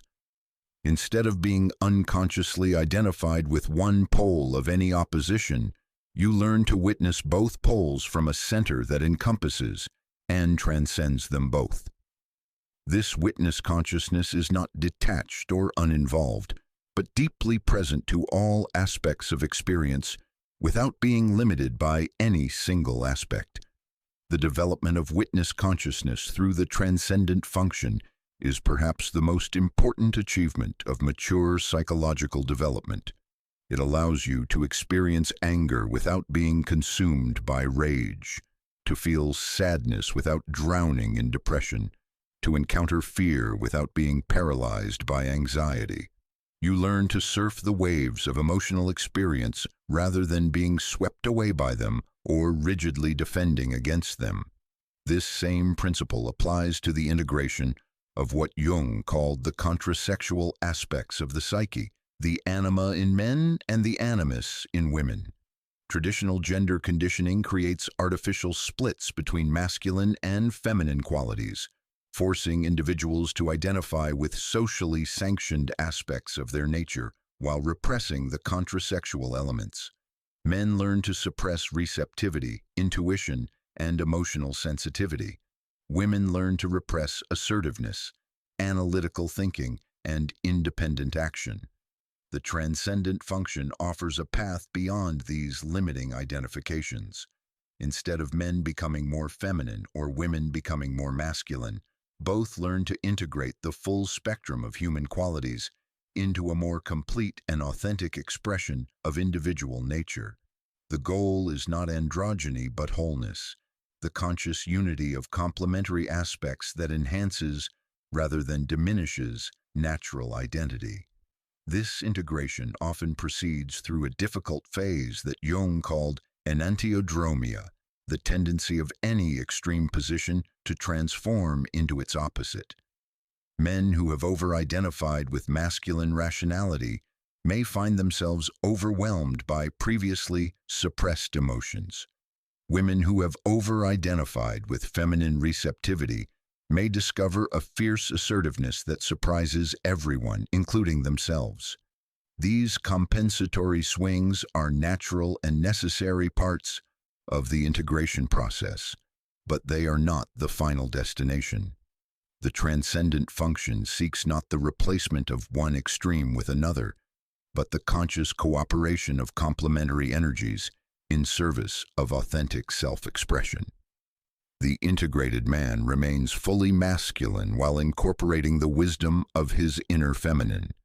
The integrated woman remains fully feminine while embodying the strength of her inner masculine. The transcendent function also operates in the realm of spiritual development, bridging the apparent opposition between transcendence and immanence, between the urge to escape the world and the call to engage it fully. Many spiritual traditions present this as an either-or choice. Either you renounce the world in pursuit of transcendent realization, or you accept worldly engagement as spiritual practice. Jung's approach suggests a third way that honors both impulses. The transcendent function allows you to be fully in the world without being of it, to engage completely with human relationships and responsibilities while maintaining connection to the eternal dimension of existence. This is not a compromise between spirituality and worldliness, but a new synthesis that makes both more complete and authentic. This integrated approach to spirituality recognizes that consciousness seeks both vertical development, the movement toward transcendent realization, and horizontal development, the expansion of awareness into all areas of human experience. The transcendent function ensures that neither direction is pursued at the expense of the other, that spiritual development includes rather than excludes psychological development, and that psychological maturity opens naturally into spiritual realization. The practice of active imagination, which Jung developed as a therapeutic technique, is actually a specific application of the transcendent function. In active imagination, you learn to engage consciously with the spontaneous products of the unconscious, the images, fantasies, and inner figures that arise when the rational mind relaxes its control. Instead of dismissing these as meaningless or identifying with them unconsciously, you develop a relationship with them, allowing them to express themselves while maintaining conscious awareness of the process. This requires a delicate balance between participation and observation, involvement and detachment. You must be sufficiently engaged to allow the unconscious material to unfold naturally, yet sufficiently centered to avoid being overwhelmed or possessed by autonomous contents. This balance is maintained through the transcendent function, which bridges conscious and unconscious, ego and self, personal will and spontaneous emergence.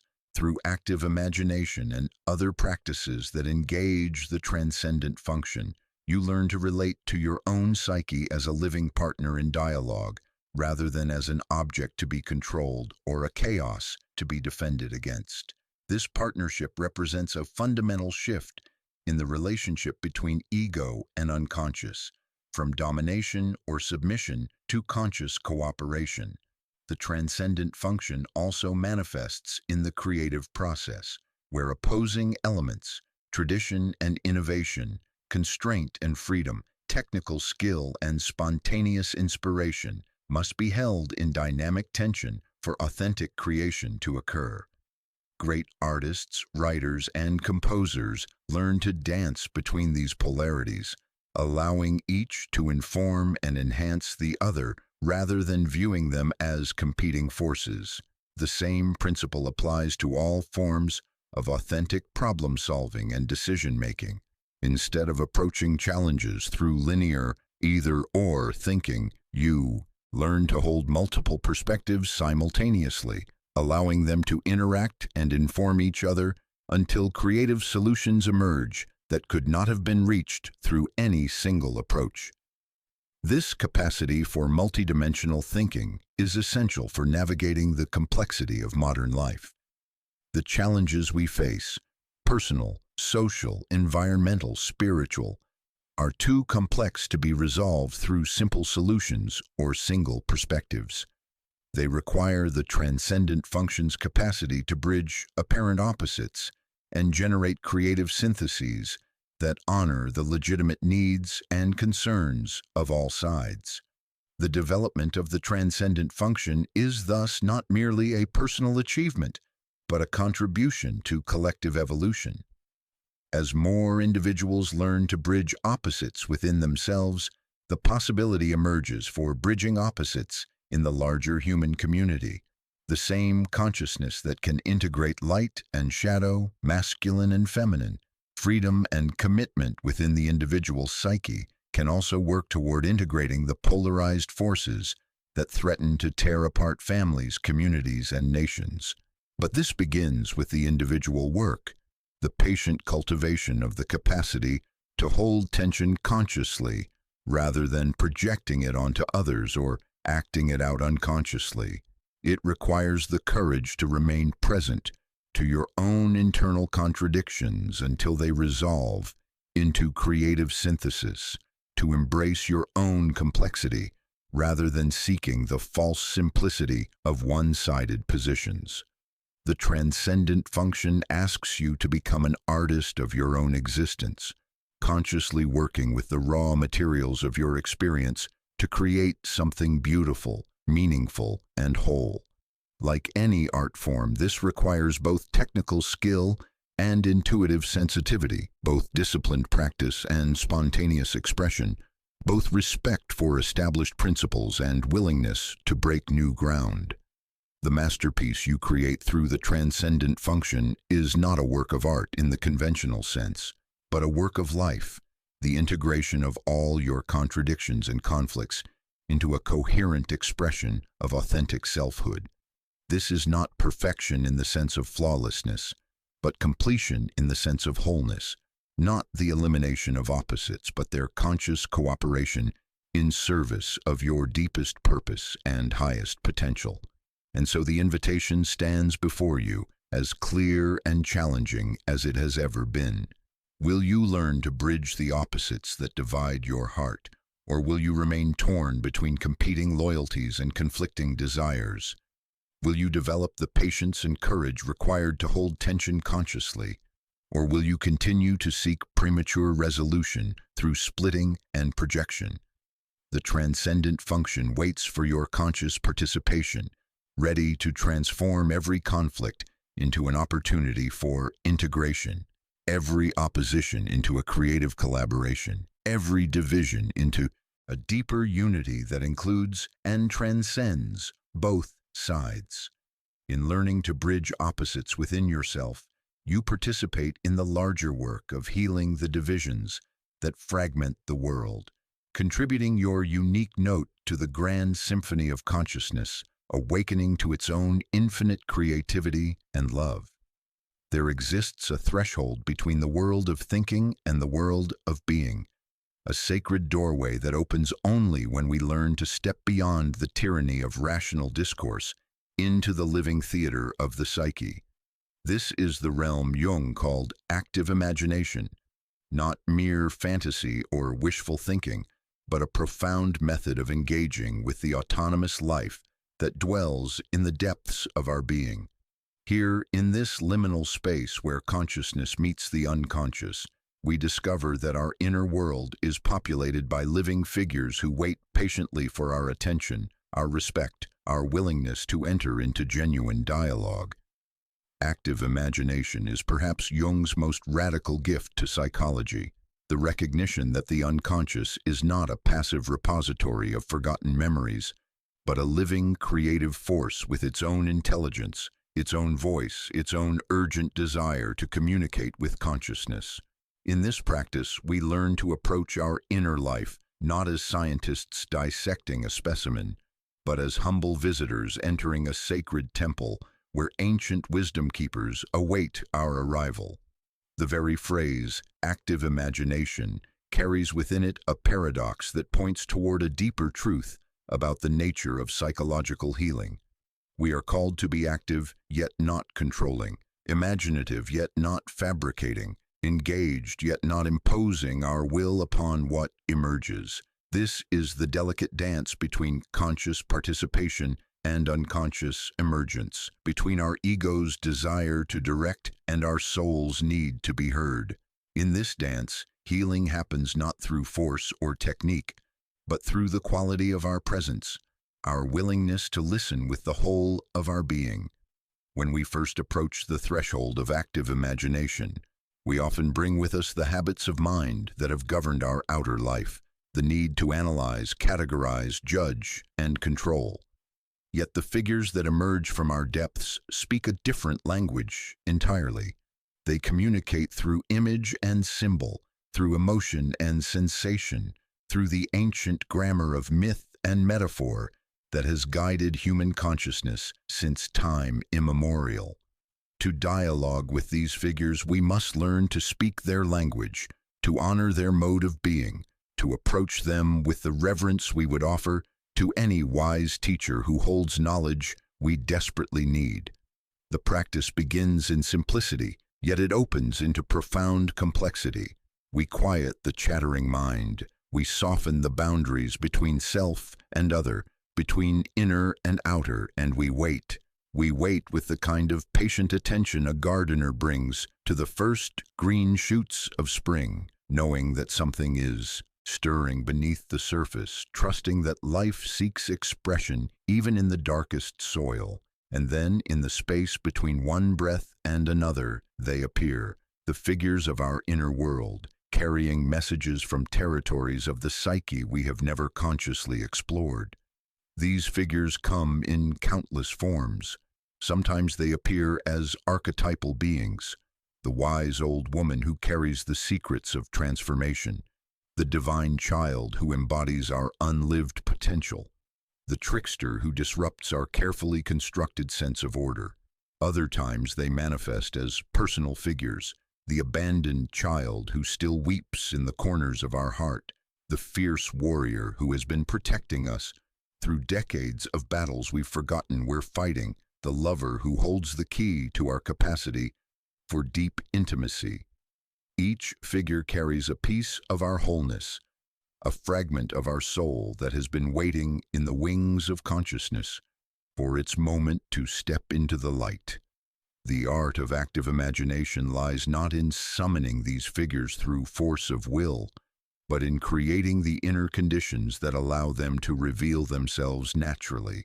We must become like the clearing in the forest where wild creatures feel safe to emerge, spacious enough to allow whatever wants to appear, still enough not to frighten away the more timid aspects of our nature, and present enough to engage authentically with whatever arises.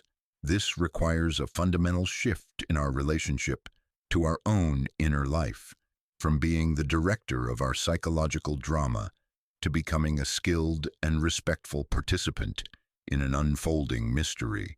When a figure first emerges, the temptation is often to immediately understand, to categorize, to reduce the living symbol to a concept we can file away in our mental library.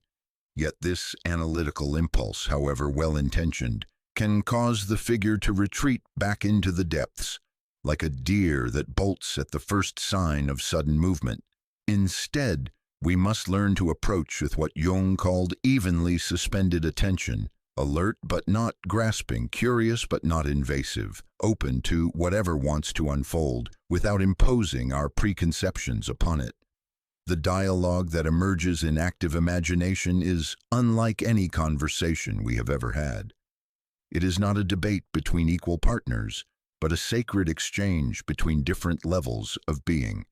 The ego brings its questions, its wounds, its desperate need for understanding, while the figures from the unconscious bring their own perspective, their own wisdom, their own sometimes challenging truths. They may speak in riddles, communicate through gesture or facial expression, or offer gifts whose meaning only becomes clear through lived experience. They operate outside the linear logic of consciousness, yet their communications often carry a coherence and wisdom that surpasses our rational understanding. Learning to dialogue with these figures requires us to develop capacities that our culture rarely honors. We must learn to think symbolically rather than literally, to feel our way into meaning rather than analyzing our way to it, to trust the intelligence of the imaginal even when we cannot explain it.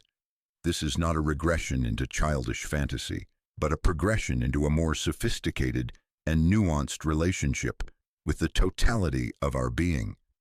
It is the development of what Jung called symbolic attitude, the ability to hold multiple layers of meaning simultaneously, to recognize that the figures we encounter are neither merely subjective projections nor objective entities, but something far more mysterious and alive. The healing power of active imagination lies in its capacity to restore our relationship with the rejected and denied aspects of ourselves. So often, the figures that emerge carry the very qualities we have been taught to suppress: our wildness, our vulnerability, our capacity for rage or grief or ecstatic joy. Through active imagination, these exiled parts of ourselves are given voice, allowed to tell their story, invited back into the circle of our conscious identity. The angry child within us may finally be heard and understood rather than silenced. The grieving woman may be allowed to weep for all that has been lost. The fierce warrior may be honored for the protection he has provided, rather than shamed for his aggression. As we develop skill in this practice, we begin to discover that the figures themselves evolve and change through our engagement with them. The terrifying shadow figure who initially appeared as pure destruction may gradually reveal itself as a powerful force for necessary change. The wounded child who seemed trapped in eternal victimhood may slowly transform into a source of authentic vulnerability and openness. The stern judge who criticized our every move may soften into a wise discriminator who helps us make choices aligned with our deepest values. This transformation happens not through our effort to change them, but through the healing power of conscious relationship itself. The practice of active imagination also reveals the profound interconnectedness of our inner and outer lives. As we heal our relationship with the figures in our depths, we often find that our external relationships begin to shift as well. The inner critic who has tormented us for years may lose its power over us, and we discover that we are no longer triggered by criticism from others. The abandoned child within may feel truly held for the first time, and we find ourselves able to be present with the grief of others without being overwhelmed. The inner beloved may awaken, and we discover that love begins to flow more freely in all our relationships. Yet active imagination is not a practice for the faint of heart. When we open the door between conscious and unconscious, we cannot control what emerges. Sometimes what comes through is beautiful and healing, but sometimes it is dark and challenging. We may encounter figures who embody our deepest fears, our most shameful impulses, our most painful wounds. We may be confronted with truths about ourselves that we would prefer to avoid, or challenged to make changes that feel impossible. This is why Jung insisted that active imagination be approached with proper preparation and, when necessary, with the support of someone trained in the depths of the psyche. The figures that emerge in active imagination often serve as bridges between the personal and the transpersonal, connecting us with energies and wisdom that extend far beyond the boundaries of our individual ego. The wise old man or woman who appears may carry not just personal guidance, but archetypal wisdom that has been guiding humanity for millennia. The divine child that emerges may embody not just our own unlived potential, but the creative force that is always seeking to birth new possibilities in the world. Through these encounters, we begin to sense our participation in something far larger than ourselves. Our connection to the collective human story of which our individual journey is one precious thread. The practice also teaches us about the nature of time in the realm of the psyche. In active imagination, past, present, and future collapse into an eternal now where all possibilities exist simultaneously. We may encounter the child we once were and the elder we are becoming in the same imaginal space. We may receive guidance about future challenges from figures who exist outside the linear progression of time. We may find healing for ancient wounds through conversations that happen in the immediate present, but somehow reach backward to transform what has already occurred. This timeless quality of active imagination points toward the profound truth that psychological healing happens not just in time, but outside of time, in the eternal dimension where all moments exist simultaneously. As we deepen in this practice, we begin to understand that active imagination is not simply a therapeutic technique, but a way of living in ongoing relationship with the mystery of our own being. It becomes a form of prayer without dogma, meditation without technique, counseling without counselor. We learn to carry this quality of inner dialogue with us throughout our daily life, listening for the whispers of guidance that emerge from our depths, honoring the figures that walk alongside us even when we cannot see them, trusting the intelligence of the unconscious to guide us toward wholeness.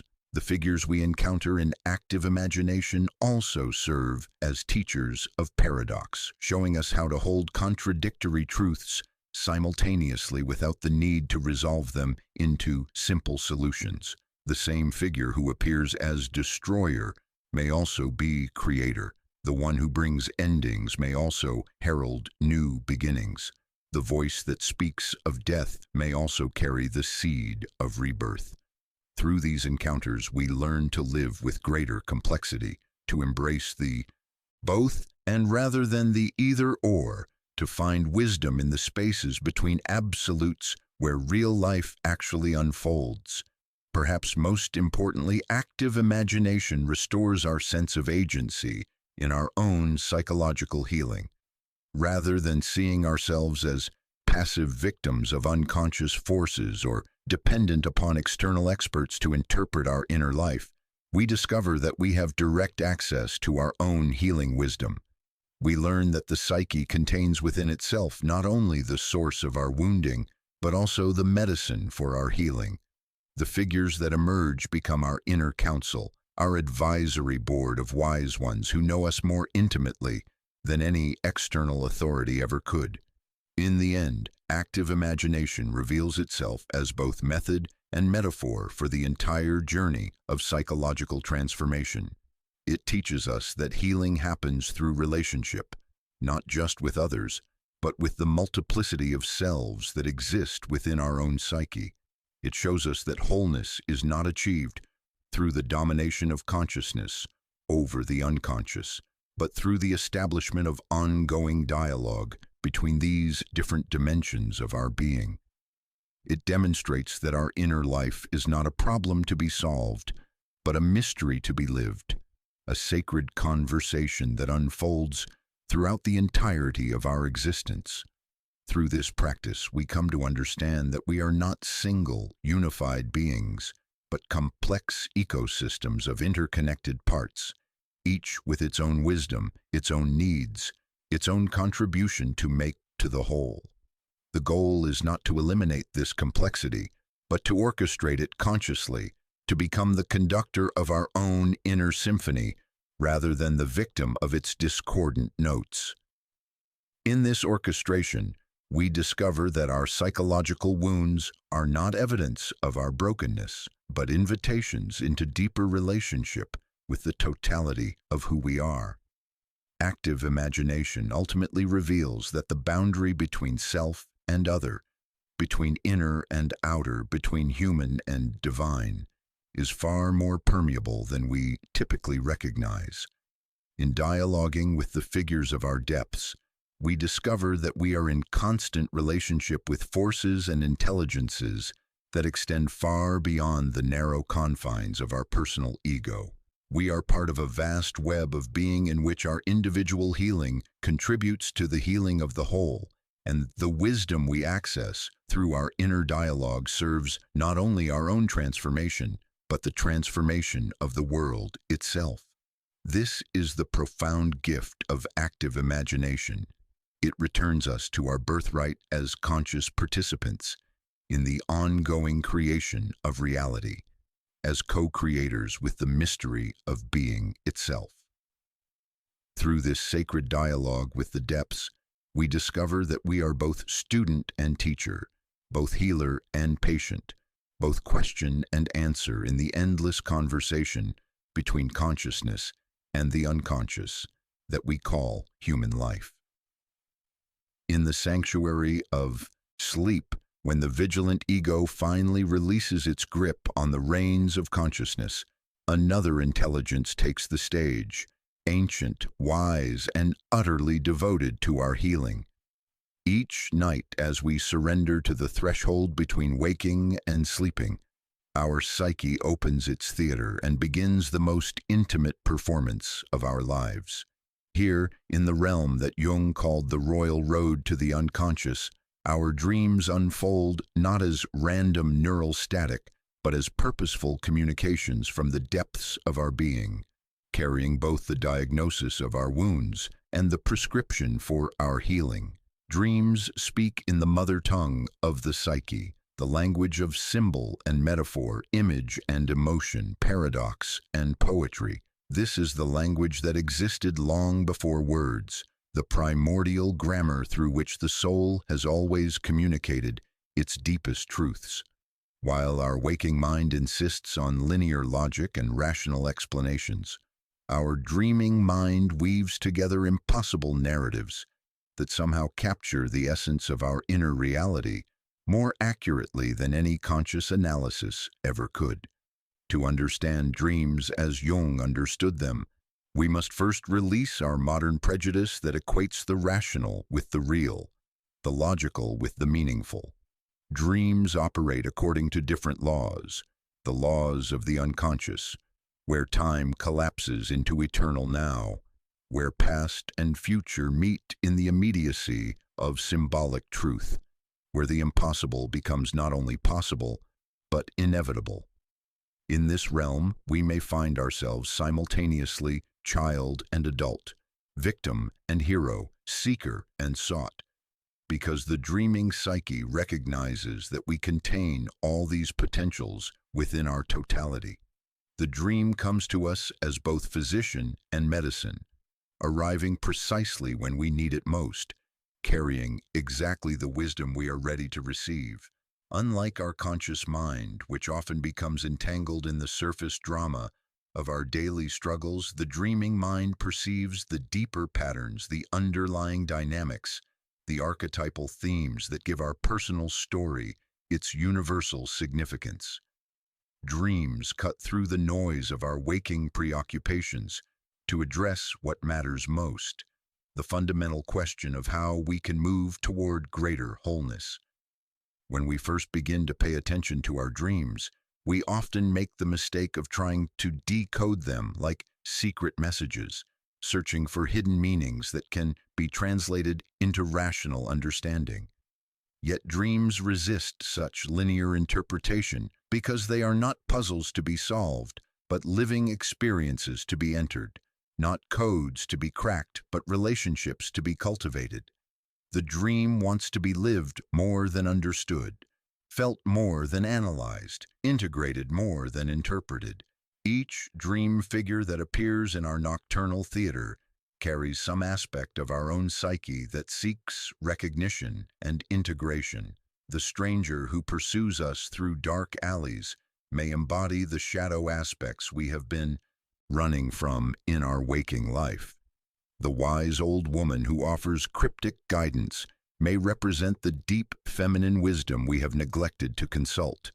The child who appears lost and frightened may be the vulnerable part of ourselves that needs our compassion and protection. These are not external entities visiting our sleep, but autonomous complexes within our own psyche, each with its own perspective, its own needs, its own contribution to make to our wholeness. Dreams often present us with scenarios that would be impossible or unacceptable in our waking life, yet in the dream they feel perfectly natural and appropriate. We may find ourselves flying through the air, breathing underwater, conversing with animals, or making love with someone we would never consider attractive in waking life. These impossible scenarios are not meaningless fantasies but profound metaphors for psychological realities. The dream of flying may represent our soul's longing for freedom from earthly limitations. The dream of breathing underwater may symbolize our capacity to survive in the emotional depths. The dream lover may embody qualities we need to integrate within ourselves. The healing power of dreams lies partly in their ability to provide what Jung called compensation, presenting us with perspectives and experiences that balance and complete our conscious attitude. If we have been too rigid in our waking life, our dreams may present us with chaos and fluidity. If we have been too passive, our dreams may call us to heroic action.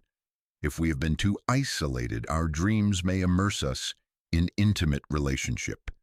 The dream serves as the psyche's self-regulating mechanism, always working to restore equilibrium to our inner ecosystem. Dreams also serve as early warning systems, alerting us to psychological imbalances before they manifest as symptoms in our outer life. Long before we consciously recognize that we are heading toward burnout, our dreams may present us with images of exhaustion, collapse, or overwhelming responsibility. Long before we admit to ourselves that a relationship is ending, our dreams may show us scenes of departure, death, or transformation. Dreams are the canaries in the coal mine of our psychological well-being, sensitive to subtle shifts in our inner atmosphere that our conscious mind has not yet registered. The practice of dream work, learning to engage consciously with our dreams, requires us to develop a fundamentally different relationship to our own experience. Instead of dismissing dreams as irrelevant or trying to make them conform to our rational understanding, we must learn to approach them with what Jung called religious attitude, a stance of reverence and respect for the intelligence that creates them. We must become like anthropologists studying a foreign culture, patient observers learning to understand a different way of being in the world. One of the most profound aspects of dream work is learning to dialogue with dream figures as if they were autonomous beings with their own perspective and wisdom to offer. This is not mere fantasy or imagination, but recognition that the various aspects of our psyche have their own legitimate viewpoints that deserve to be heard. When we dream of being chased by a frightening figure, instead of simply interpreting this as fear, we can return to the dream in imagination and ask the pursuer what it wants, what it represents, what it needs from us. Often, what appears threatening in the dream reveals itself as protective when we approach it with curiosity rather than fear. Dreams also connect us to the collective dimension of the psyche, the realm Jung called the collective unconscious, where the archetypal patterns that shape all human experience reside. In our dreams, we may encounter figures that seem to come from myth and fairy tale: the wise old man, the great mother, the divine child, the trickster. These archetypal figures appear in dreams to connect us with energies and wisdom that extend far beyond our personal history, linking us to the collective human story of which our individual journey is one precious thread. The archetypal dimension of dreams explains why certain dream images have universal resonance across cultures and historical periods. The symbol of the tree appears in dreams around the world as an image of growth, connection between earth and heaven, the axis around which life revolves. Water appears universally as a symbol of the unconscious, of cleansing and rebirth, of the fluid realm of emotion and intuition. Fire represents transformation, passion, the divine spark that illuminates and sometimes destroys.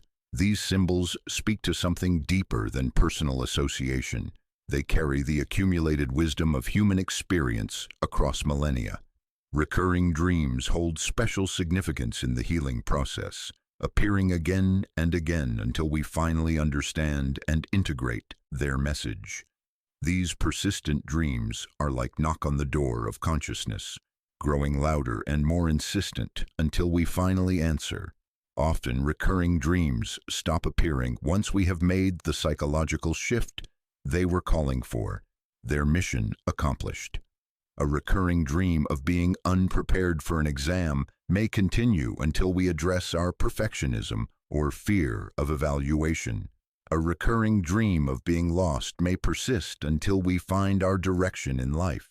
Nightmares, while disturbing, often carry the most urgent and important messages from the unconscious.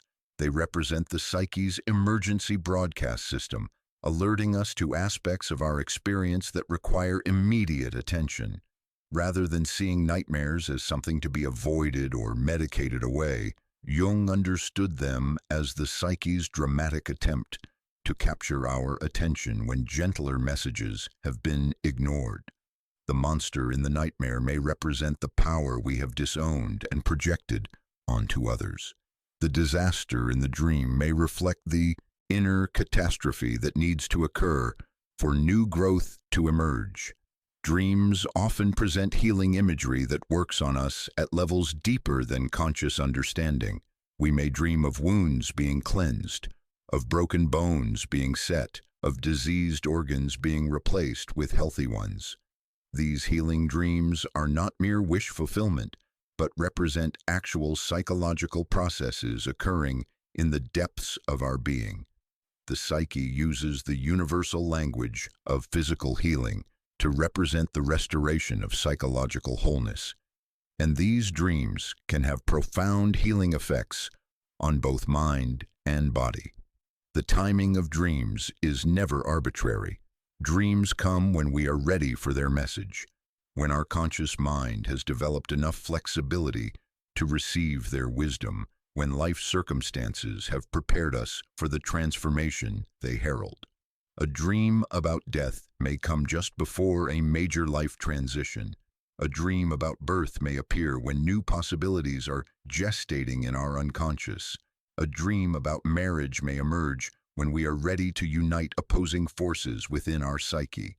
Dreams are always perfectly timed messengers from the wisdom of our own depths.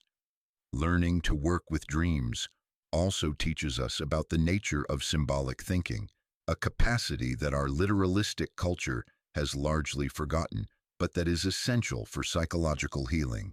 Symbols are not mere representations, but living realities that participate in what they symbolize. The cross is not just a representation of Christianity, but carries the actual energy of sacrifice and redemption. The mandala is not merely a pretty pattern, but embodies the archetypal structure of wholeness itself.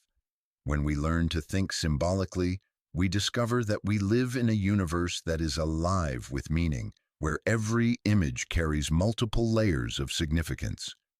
Dreams also reveal the profound interconnectedness between our inner and outer lives. Often, shortly after a significant dream, we encounter in our waking life people, situations, or opportunities that seem to be direct manifestations of the dream's message. Jung called these meaningful coincidences synchronicities, moments when inner and outer reality align in ways that cannot be explained by causality, but suggest a deeper pattern of connection underlying apparent separateness. The practice of keeping a dream journal becomes a sacred act of listening to the ongoing conversation between conscious and unconscious.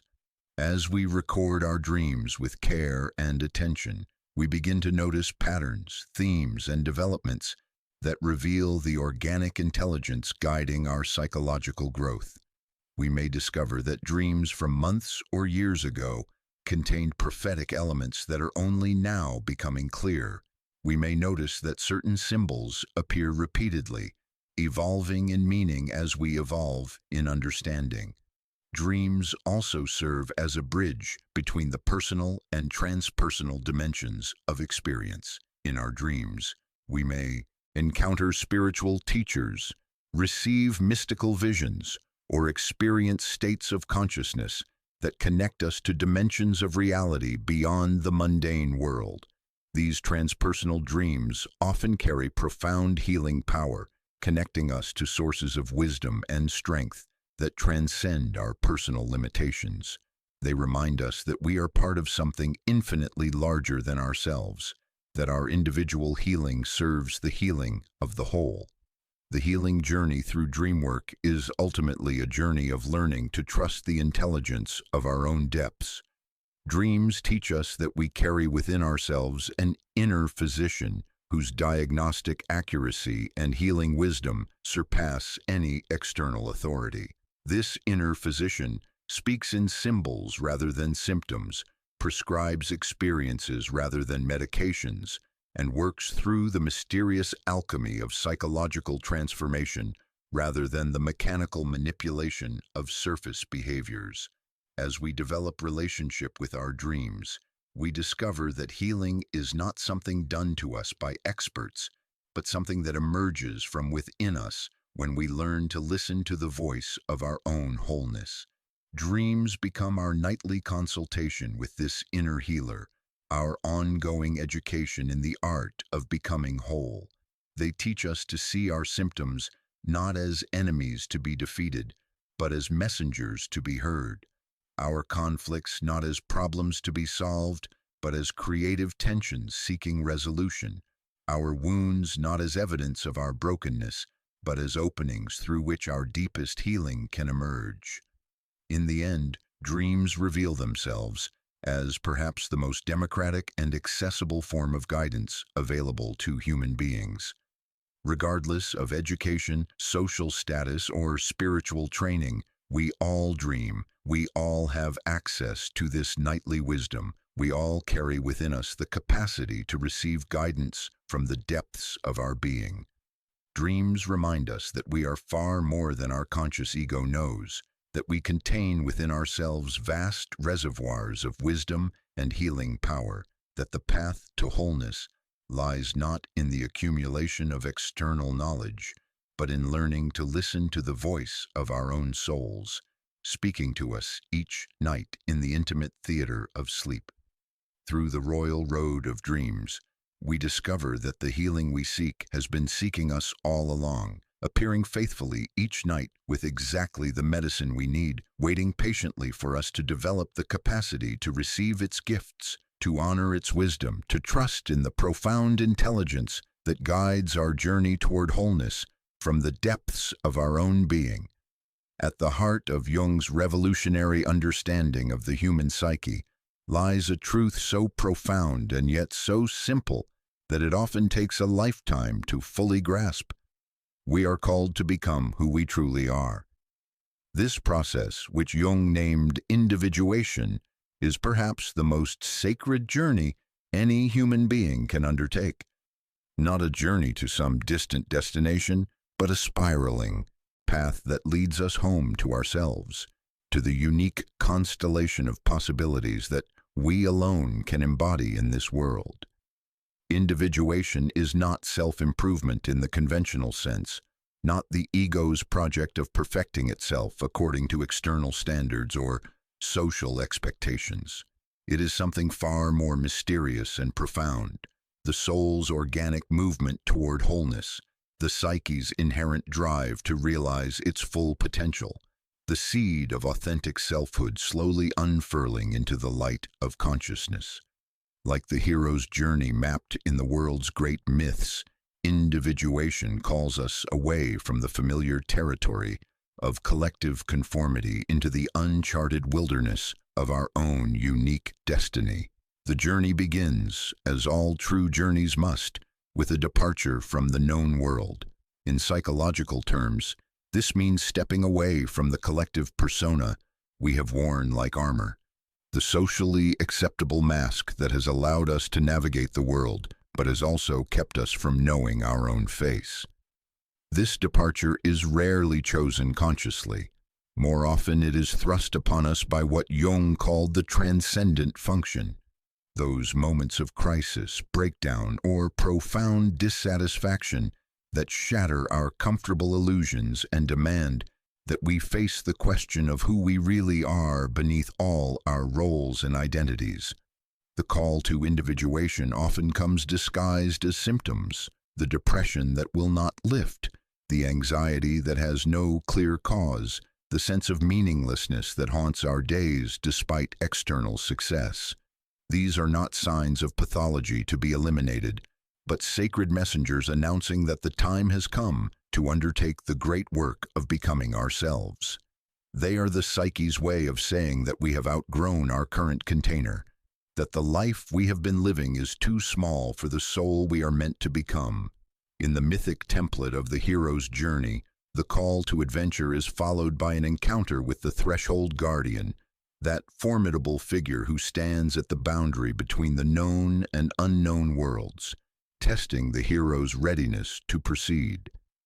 In individuation, these guardians appear as our deepest fears, our most cherished illusions, our most defended wounds.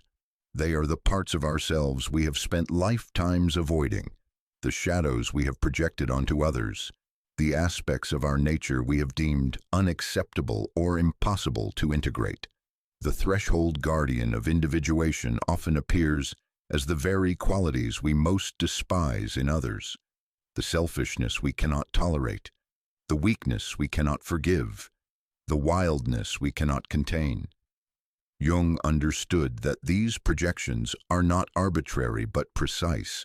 We are most disturbed by those qualities in others that we have most completely rejected in ourselves.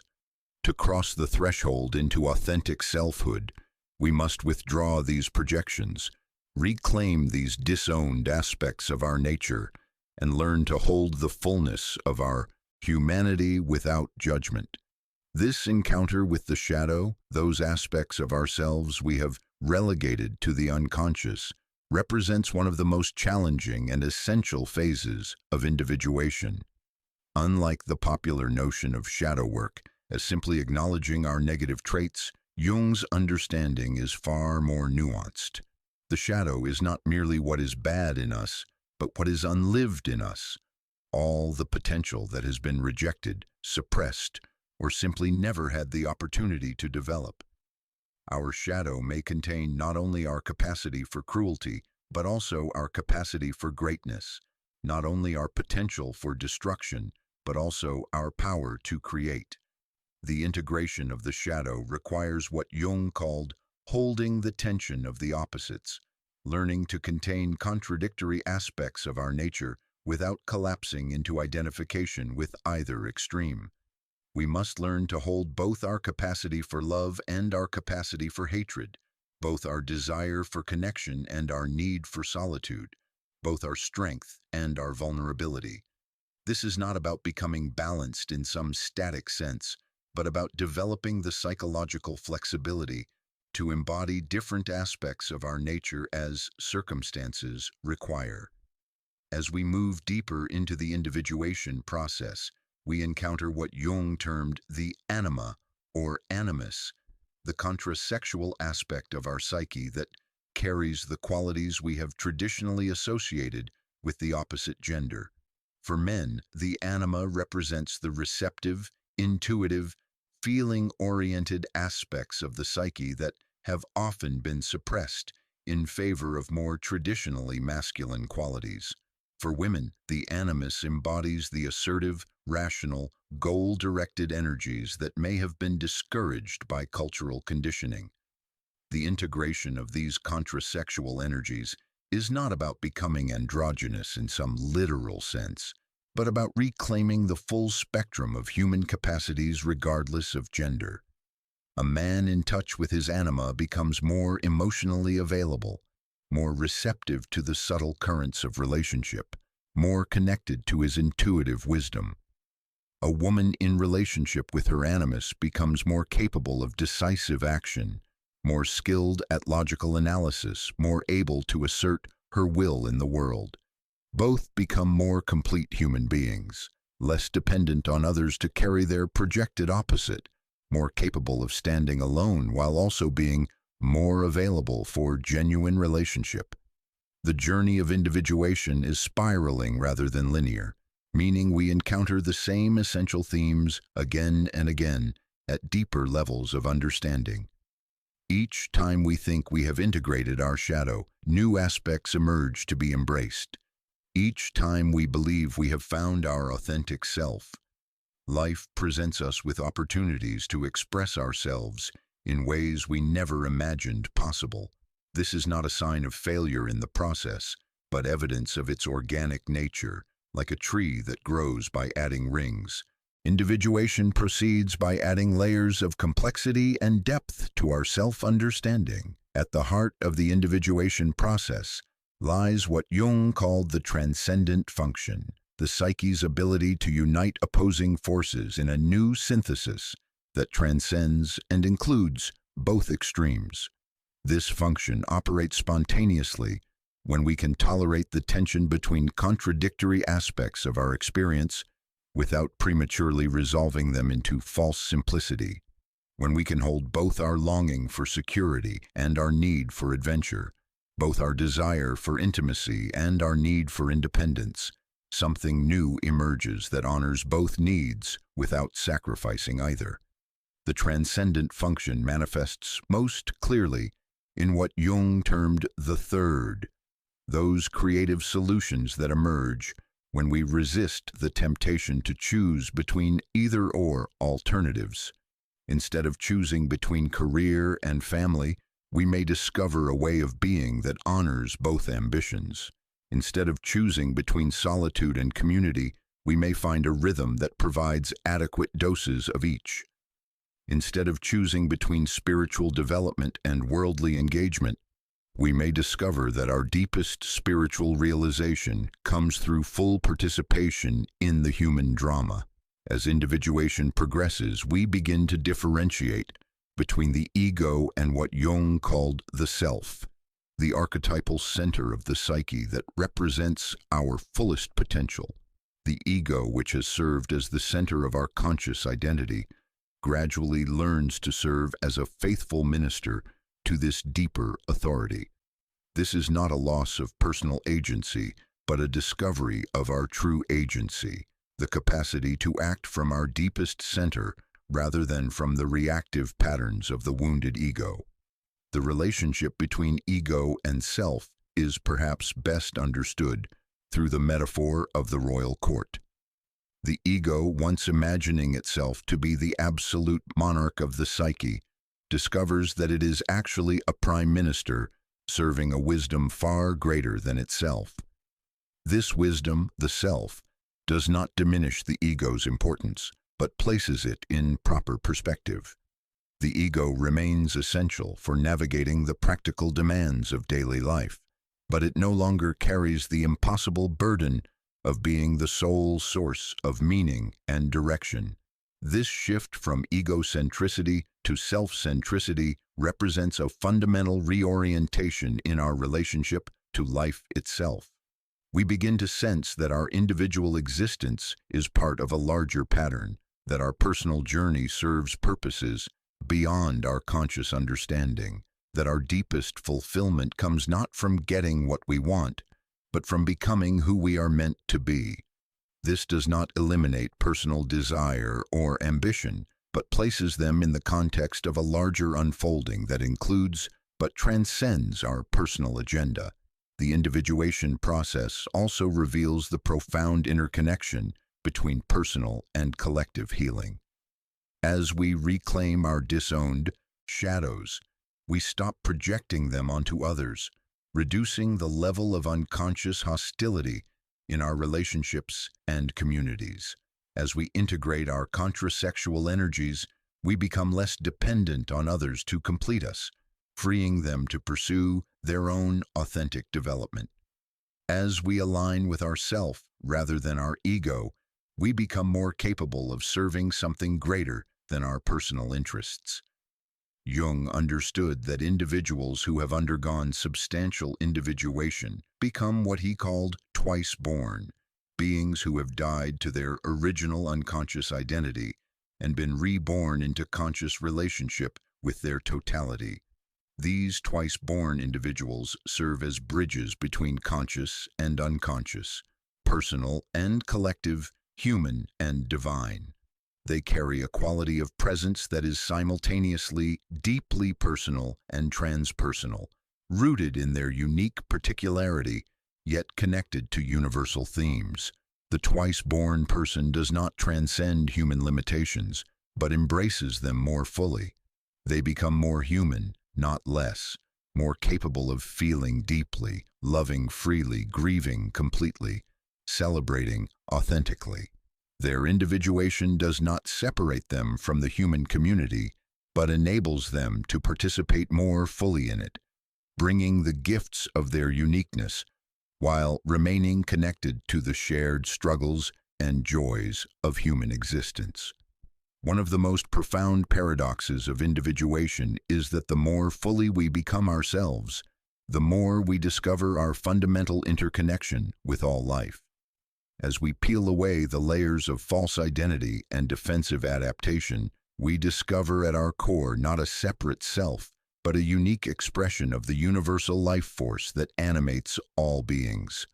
Our individuality, far from isolating us, becomes our specific contribution to the symphony of existence.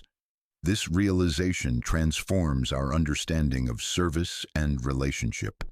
We discover that we serve others best not by sacrificing our authenticity to meet their expectations, but by becoming so fully ourselves that we inspire and permission others to do the same.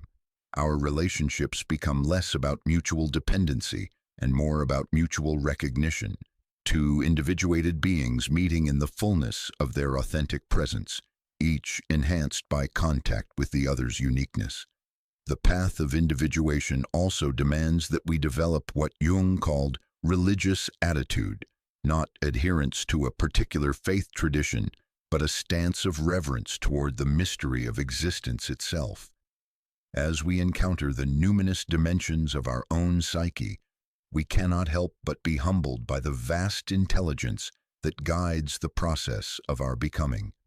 We develop what Jung termed objective relationship to the archaic man, a respectful acknowledgement of the ancient wisdom that lives within us, the evolutionary inheritance that connects us to the deepest sources of human knowing.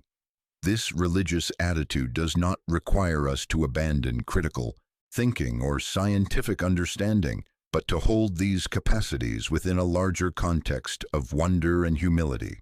We recognize that our rational mind, however sophisticated, is a recent development in the vast history of human consciousness, and that accessing our full potential requires us to maintain connection with older, more instinctual ways of knowing that have guided our species for millennia.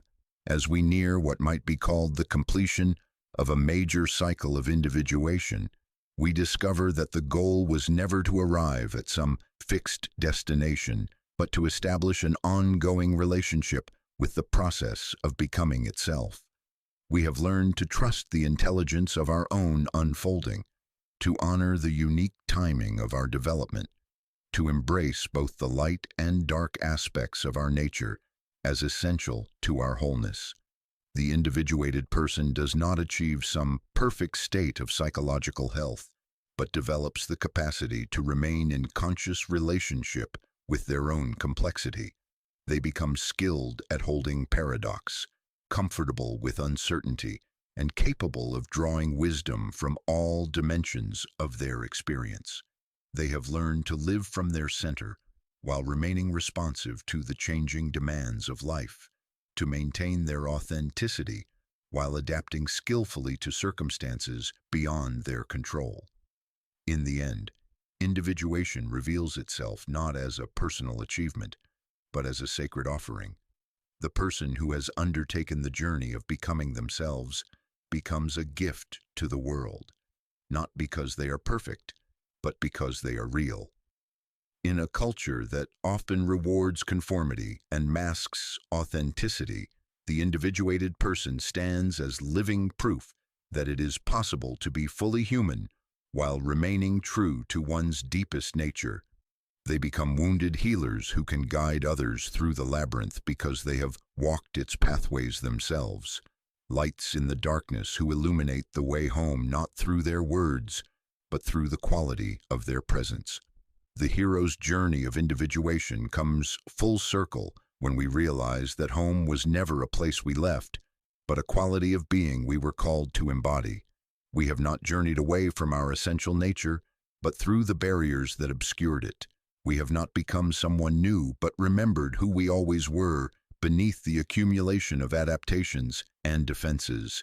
We return to the world transformed, carrying within us the integration of all we have encountered, capable now of living from the fullness of our being while remaining humble before the mystery that called us forth on this sacred journey of becoming.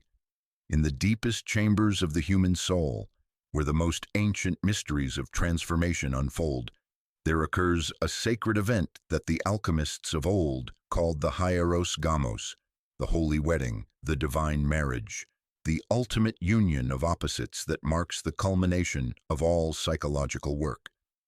This is not a marriage between two separate beings, but the mystical wedding that takes place within the individual psyche when the warring factions of our inner world finally lay down their arms and enter into sacred communion with one another. Jung recognized in the medieval alchemical texts not primitive chemistry, but sophisticated maps of psychological transformation. The alchemists spoke of uniting sulfur and mercury, sun and moon, king and queen, not as literal substances but as symbolic representations of the fundamental polarities that exist within every human soul. Their laboratory was the crucible of consciousness. Their gold was the emergence of the integrated self. Their great work was the transformation of the divided psyche into a unified whole. This alchemical marriage represents the final stage of individuation, the moment when consciousness and the unconscious, ego and shadow, masculine and feminine, spirit and matter, cease their eternal dance of opposition and enter into creative partnership. It is the sacred wedding that every human soul is called to celebrate within itself, the divine union that transforms us from a collection of conflicting parts into a harmonious whole that is greater than the sum of its components. The journey toward this inner marriage has been long and arduous, requiring us to traverse the darkest territories of our own psyche, to face the aspects of ourselves we would rather deny, to embrace the contradictions we would prefer to resolve through simple choice. We have learned that healing does not come through the elimination of our darkness, but through its conscious integration, not through the victory of light over shadow, but through their sacred marriage in the depths of our being. The alchemical marriage cannot be achieved through effort or technique, cannot be forced through spiritual practice or psychological analysis. Like all true unions, it emerges organically when the conditions are right, when we have developed the capacity to hold the tension between opposites without collapsing into identification with either extreme. This capacity, what Jung called holding the tension of the opposites, is perhaps the most crucial skill in the art of psychological transformation. In our culture, we are taught to resolve tension quickly, to choose sides in every conflict, to eliminate ambiguity through decisive action. Yet the alchemical marriage requires a fundamentally different approach, the ability to remain present with contradiction, to allow paradox to exist without immediately resolving it, to trust that something new can emerge from the creative friction between opposing forces. This is not passive resignation but active cultivation of what the mystics called holy patience, the capacity to wait in unknowing until wisdom emerges from the depths. The marriage of opposites begins with the recognition that every quality we possess carries within it the seed of its own opposite. Our greatest strength, when carried to excess, becomes our most destructive weakness. Our deepest wound, when fully embraced, becomes our most powerful gift. Our most cherished ideal, when rigidly held, becomes the source of our greatest blindness. The alchemical marriage teaches us to embrace these paradoxes rather than trying to resolve them, to find wholeness not through the elimination of contradiction, but through the conscious union of all aspects of our being. In the psychological realm, this marriage manifests as the integration of what Jung called the contrasexual opposite, the anima in men and the animus in women. This is not about becoming androgynous in any literal sense, but about reclaiming the full spectrum of human capacities that have been relegated to the unconscious through cultural conditioning and personal history. When a man integrates his anima, he does not become feminine but becomes more fully human, accessing his capacity for receptivity, intuition, and emotional depth. When a woman integrates her animus, she does not become masculine but becomes more complete, reclaiming her power to think clearly, act decisively, and assert her will in the world. The sacred marriage also represents the union of conscious and unconscious, the moment when the ego learns to serve as faithful minister to the deeper wisdom of the self rather than trying to maintain its illusory sovereignty over the psyche. This is not a dissolution of the ego, but its transformation from tyrant to servant, from sole ruler to wise counselor in the court of the soul. The ego retains its essential function of navigating practical reality, but it no longer carries the impossible burden of being the source of all meaning and direction. In this transformed relationship, consciousness becomes a clear mirror, reflecting the movements of the unconscious, while the unconscious provides the creative energy and wisdom that consciousness needs to fulfill its purpose. Neither dominates the other. Both serve the greater whole that emerges from their union. This is the psychological equivalent of what the mystics called "thy will be done," not the surrender of personal will, but its alignment with a wisdom that encompasses and transcends individual desire. The alchemical marriage also heals the ancient split between spirit and matter, between the sacred and the secular, between heaven and earth, that has plagued Western consciousness for centuries. In this union, we discover that matter is not the enemy of spirit, but its vehicle of expression, that the body is not a prison for the soul, but its sacred temple, that the ordinary world is not separate from the divine, but shot through with its presence. Every meal becomes communion. Every encounter becomes sacred meeting. Every moment becomes an opportunity for the divine to know itself through our individual experience. This healing of the spirit-matter split transforms our relationship to suffering, revealing it not as evidence of our failure or punishment for our sins, but as the necessary friction that polishes the diamond of consciousness. We learn to embrace what the alchemists called the nigredo, the blackening, the descent into darkness, the dissolution of old forms, not as something to be avoided, but as an essential phase in the great work of transformation. Our wounds become sacred openings through which greater love can enter the world.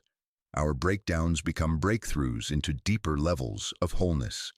The marriage of opposites also reconciles the tension between solitude and relationship, between the need for individuation and the longing for connection. We discover that true intimacy with others becomes possible only when we have achieved intimacy with ourselves, when we are no longer dependent on others to carry our projected opposite or complete our unfinished business. Paradoxically, the more fully individuated we become, the more capable we are of genuine relationship, because we meet others from the fullness of our own being, rather than from our neediness and incompleteness. In the alchemical marriage, the divine masculine and divine feminine within us cease their competition and begin their collaboration. The masculine principle, associated with consciousness, discrimination, focused action, and penetrating awareness, learns to serve and protect.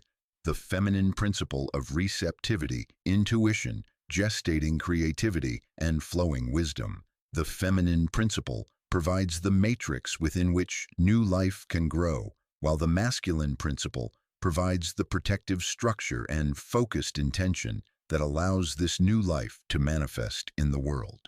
This inner marriage transforms our relationship to power, revealing authentic power not as domination over others or even over our own nature, but as the capacity to remain centered in our own truth, while remaining responsive to the movements of life around us. We become like trees that are deeply rooted yet flexible, capable of bending with the winds of change, without losing our essential nature. We learn to exercise what Jung called power with, rather than power over, the power that emerges from alignment with the deeper currents of existence. The alchemical marriage also heals our relationship to time, reconciling the linear progression of Chronos with the eternal nowness of Kairos. We learn to inhabit fully both the horizontal dimension of historical time, with its sequence of cause and effect, planning and achieving, and the vertical dimension of sacred time, where all moments exist simultaneously in the eternal present. We become citizens of both time and eternity, capable of effective action in the world while remaining rooted in the timeless wisdom of the soul. In this sacred union, creativity ceases to be something we do and becomes something we are. We discover that we are not creators in the sense of manufacturing something from nothing, but midwives assisting in the birth of what already wants to emerge from the depths of being. Our role becomes less about imposing our will upon the world and more about creating the conditions within which life can express its inherent creativity through us. We become hollow reeds through which the divine song can play itself into existence,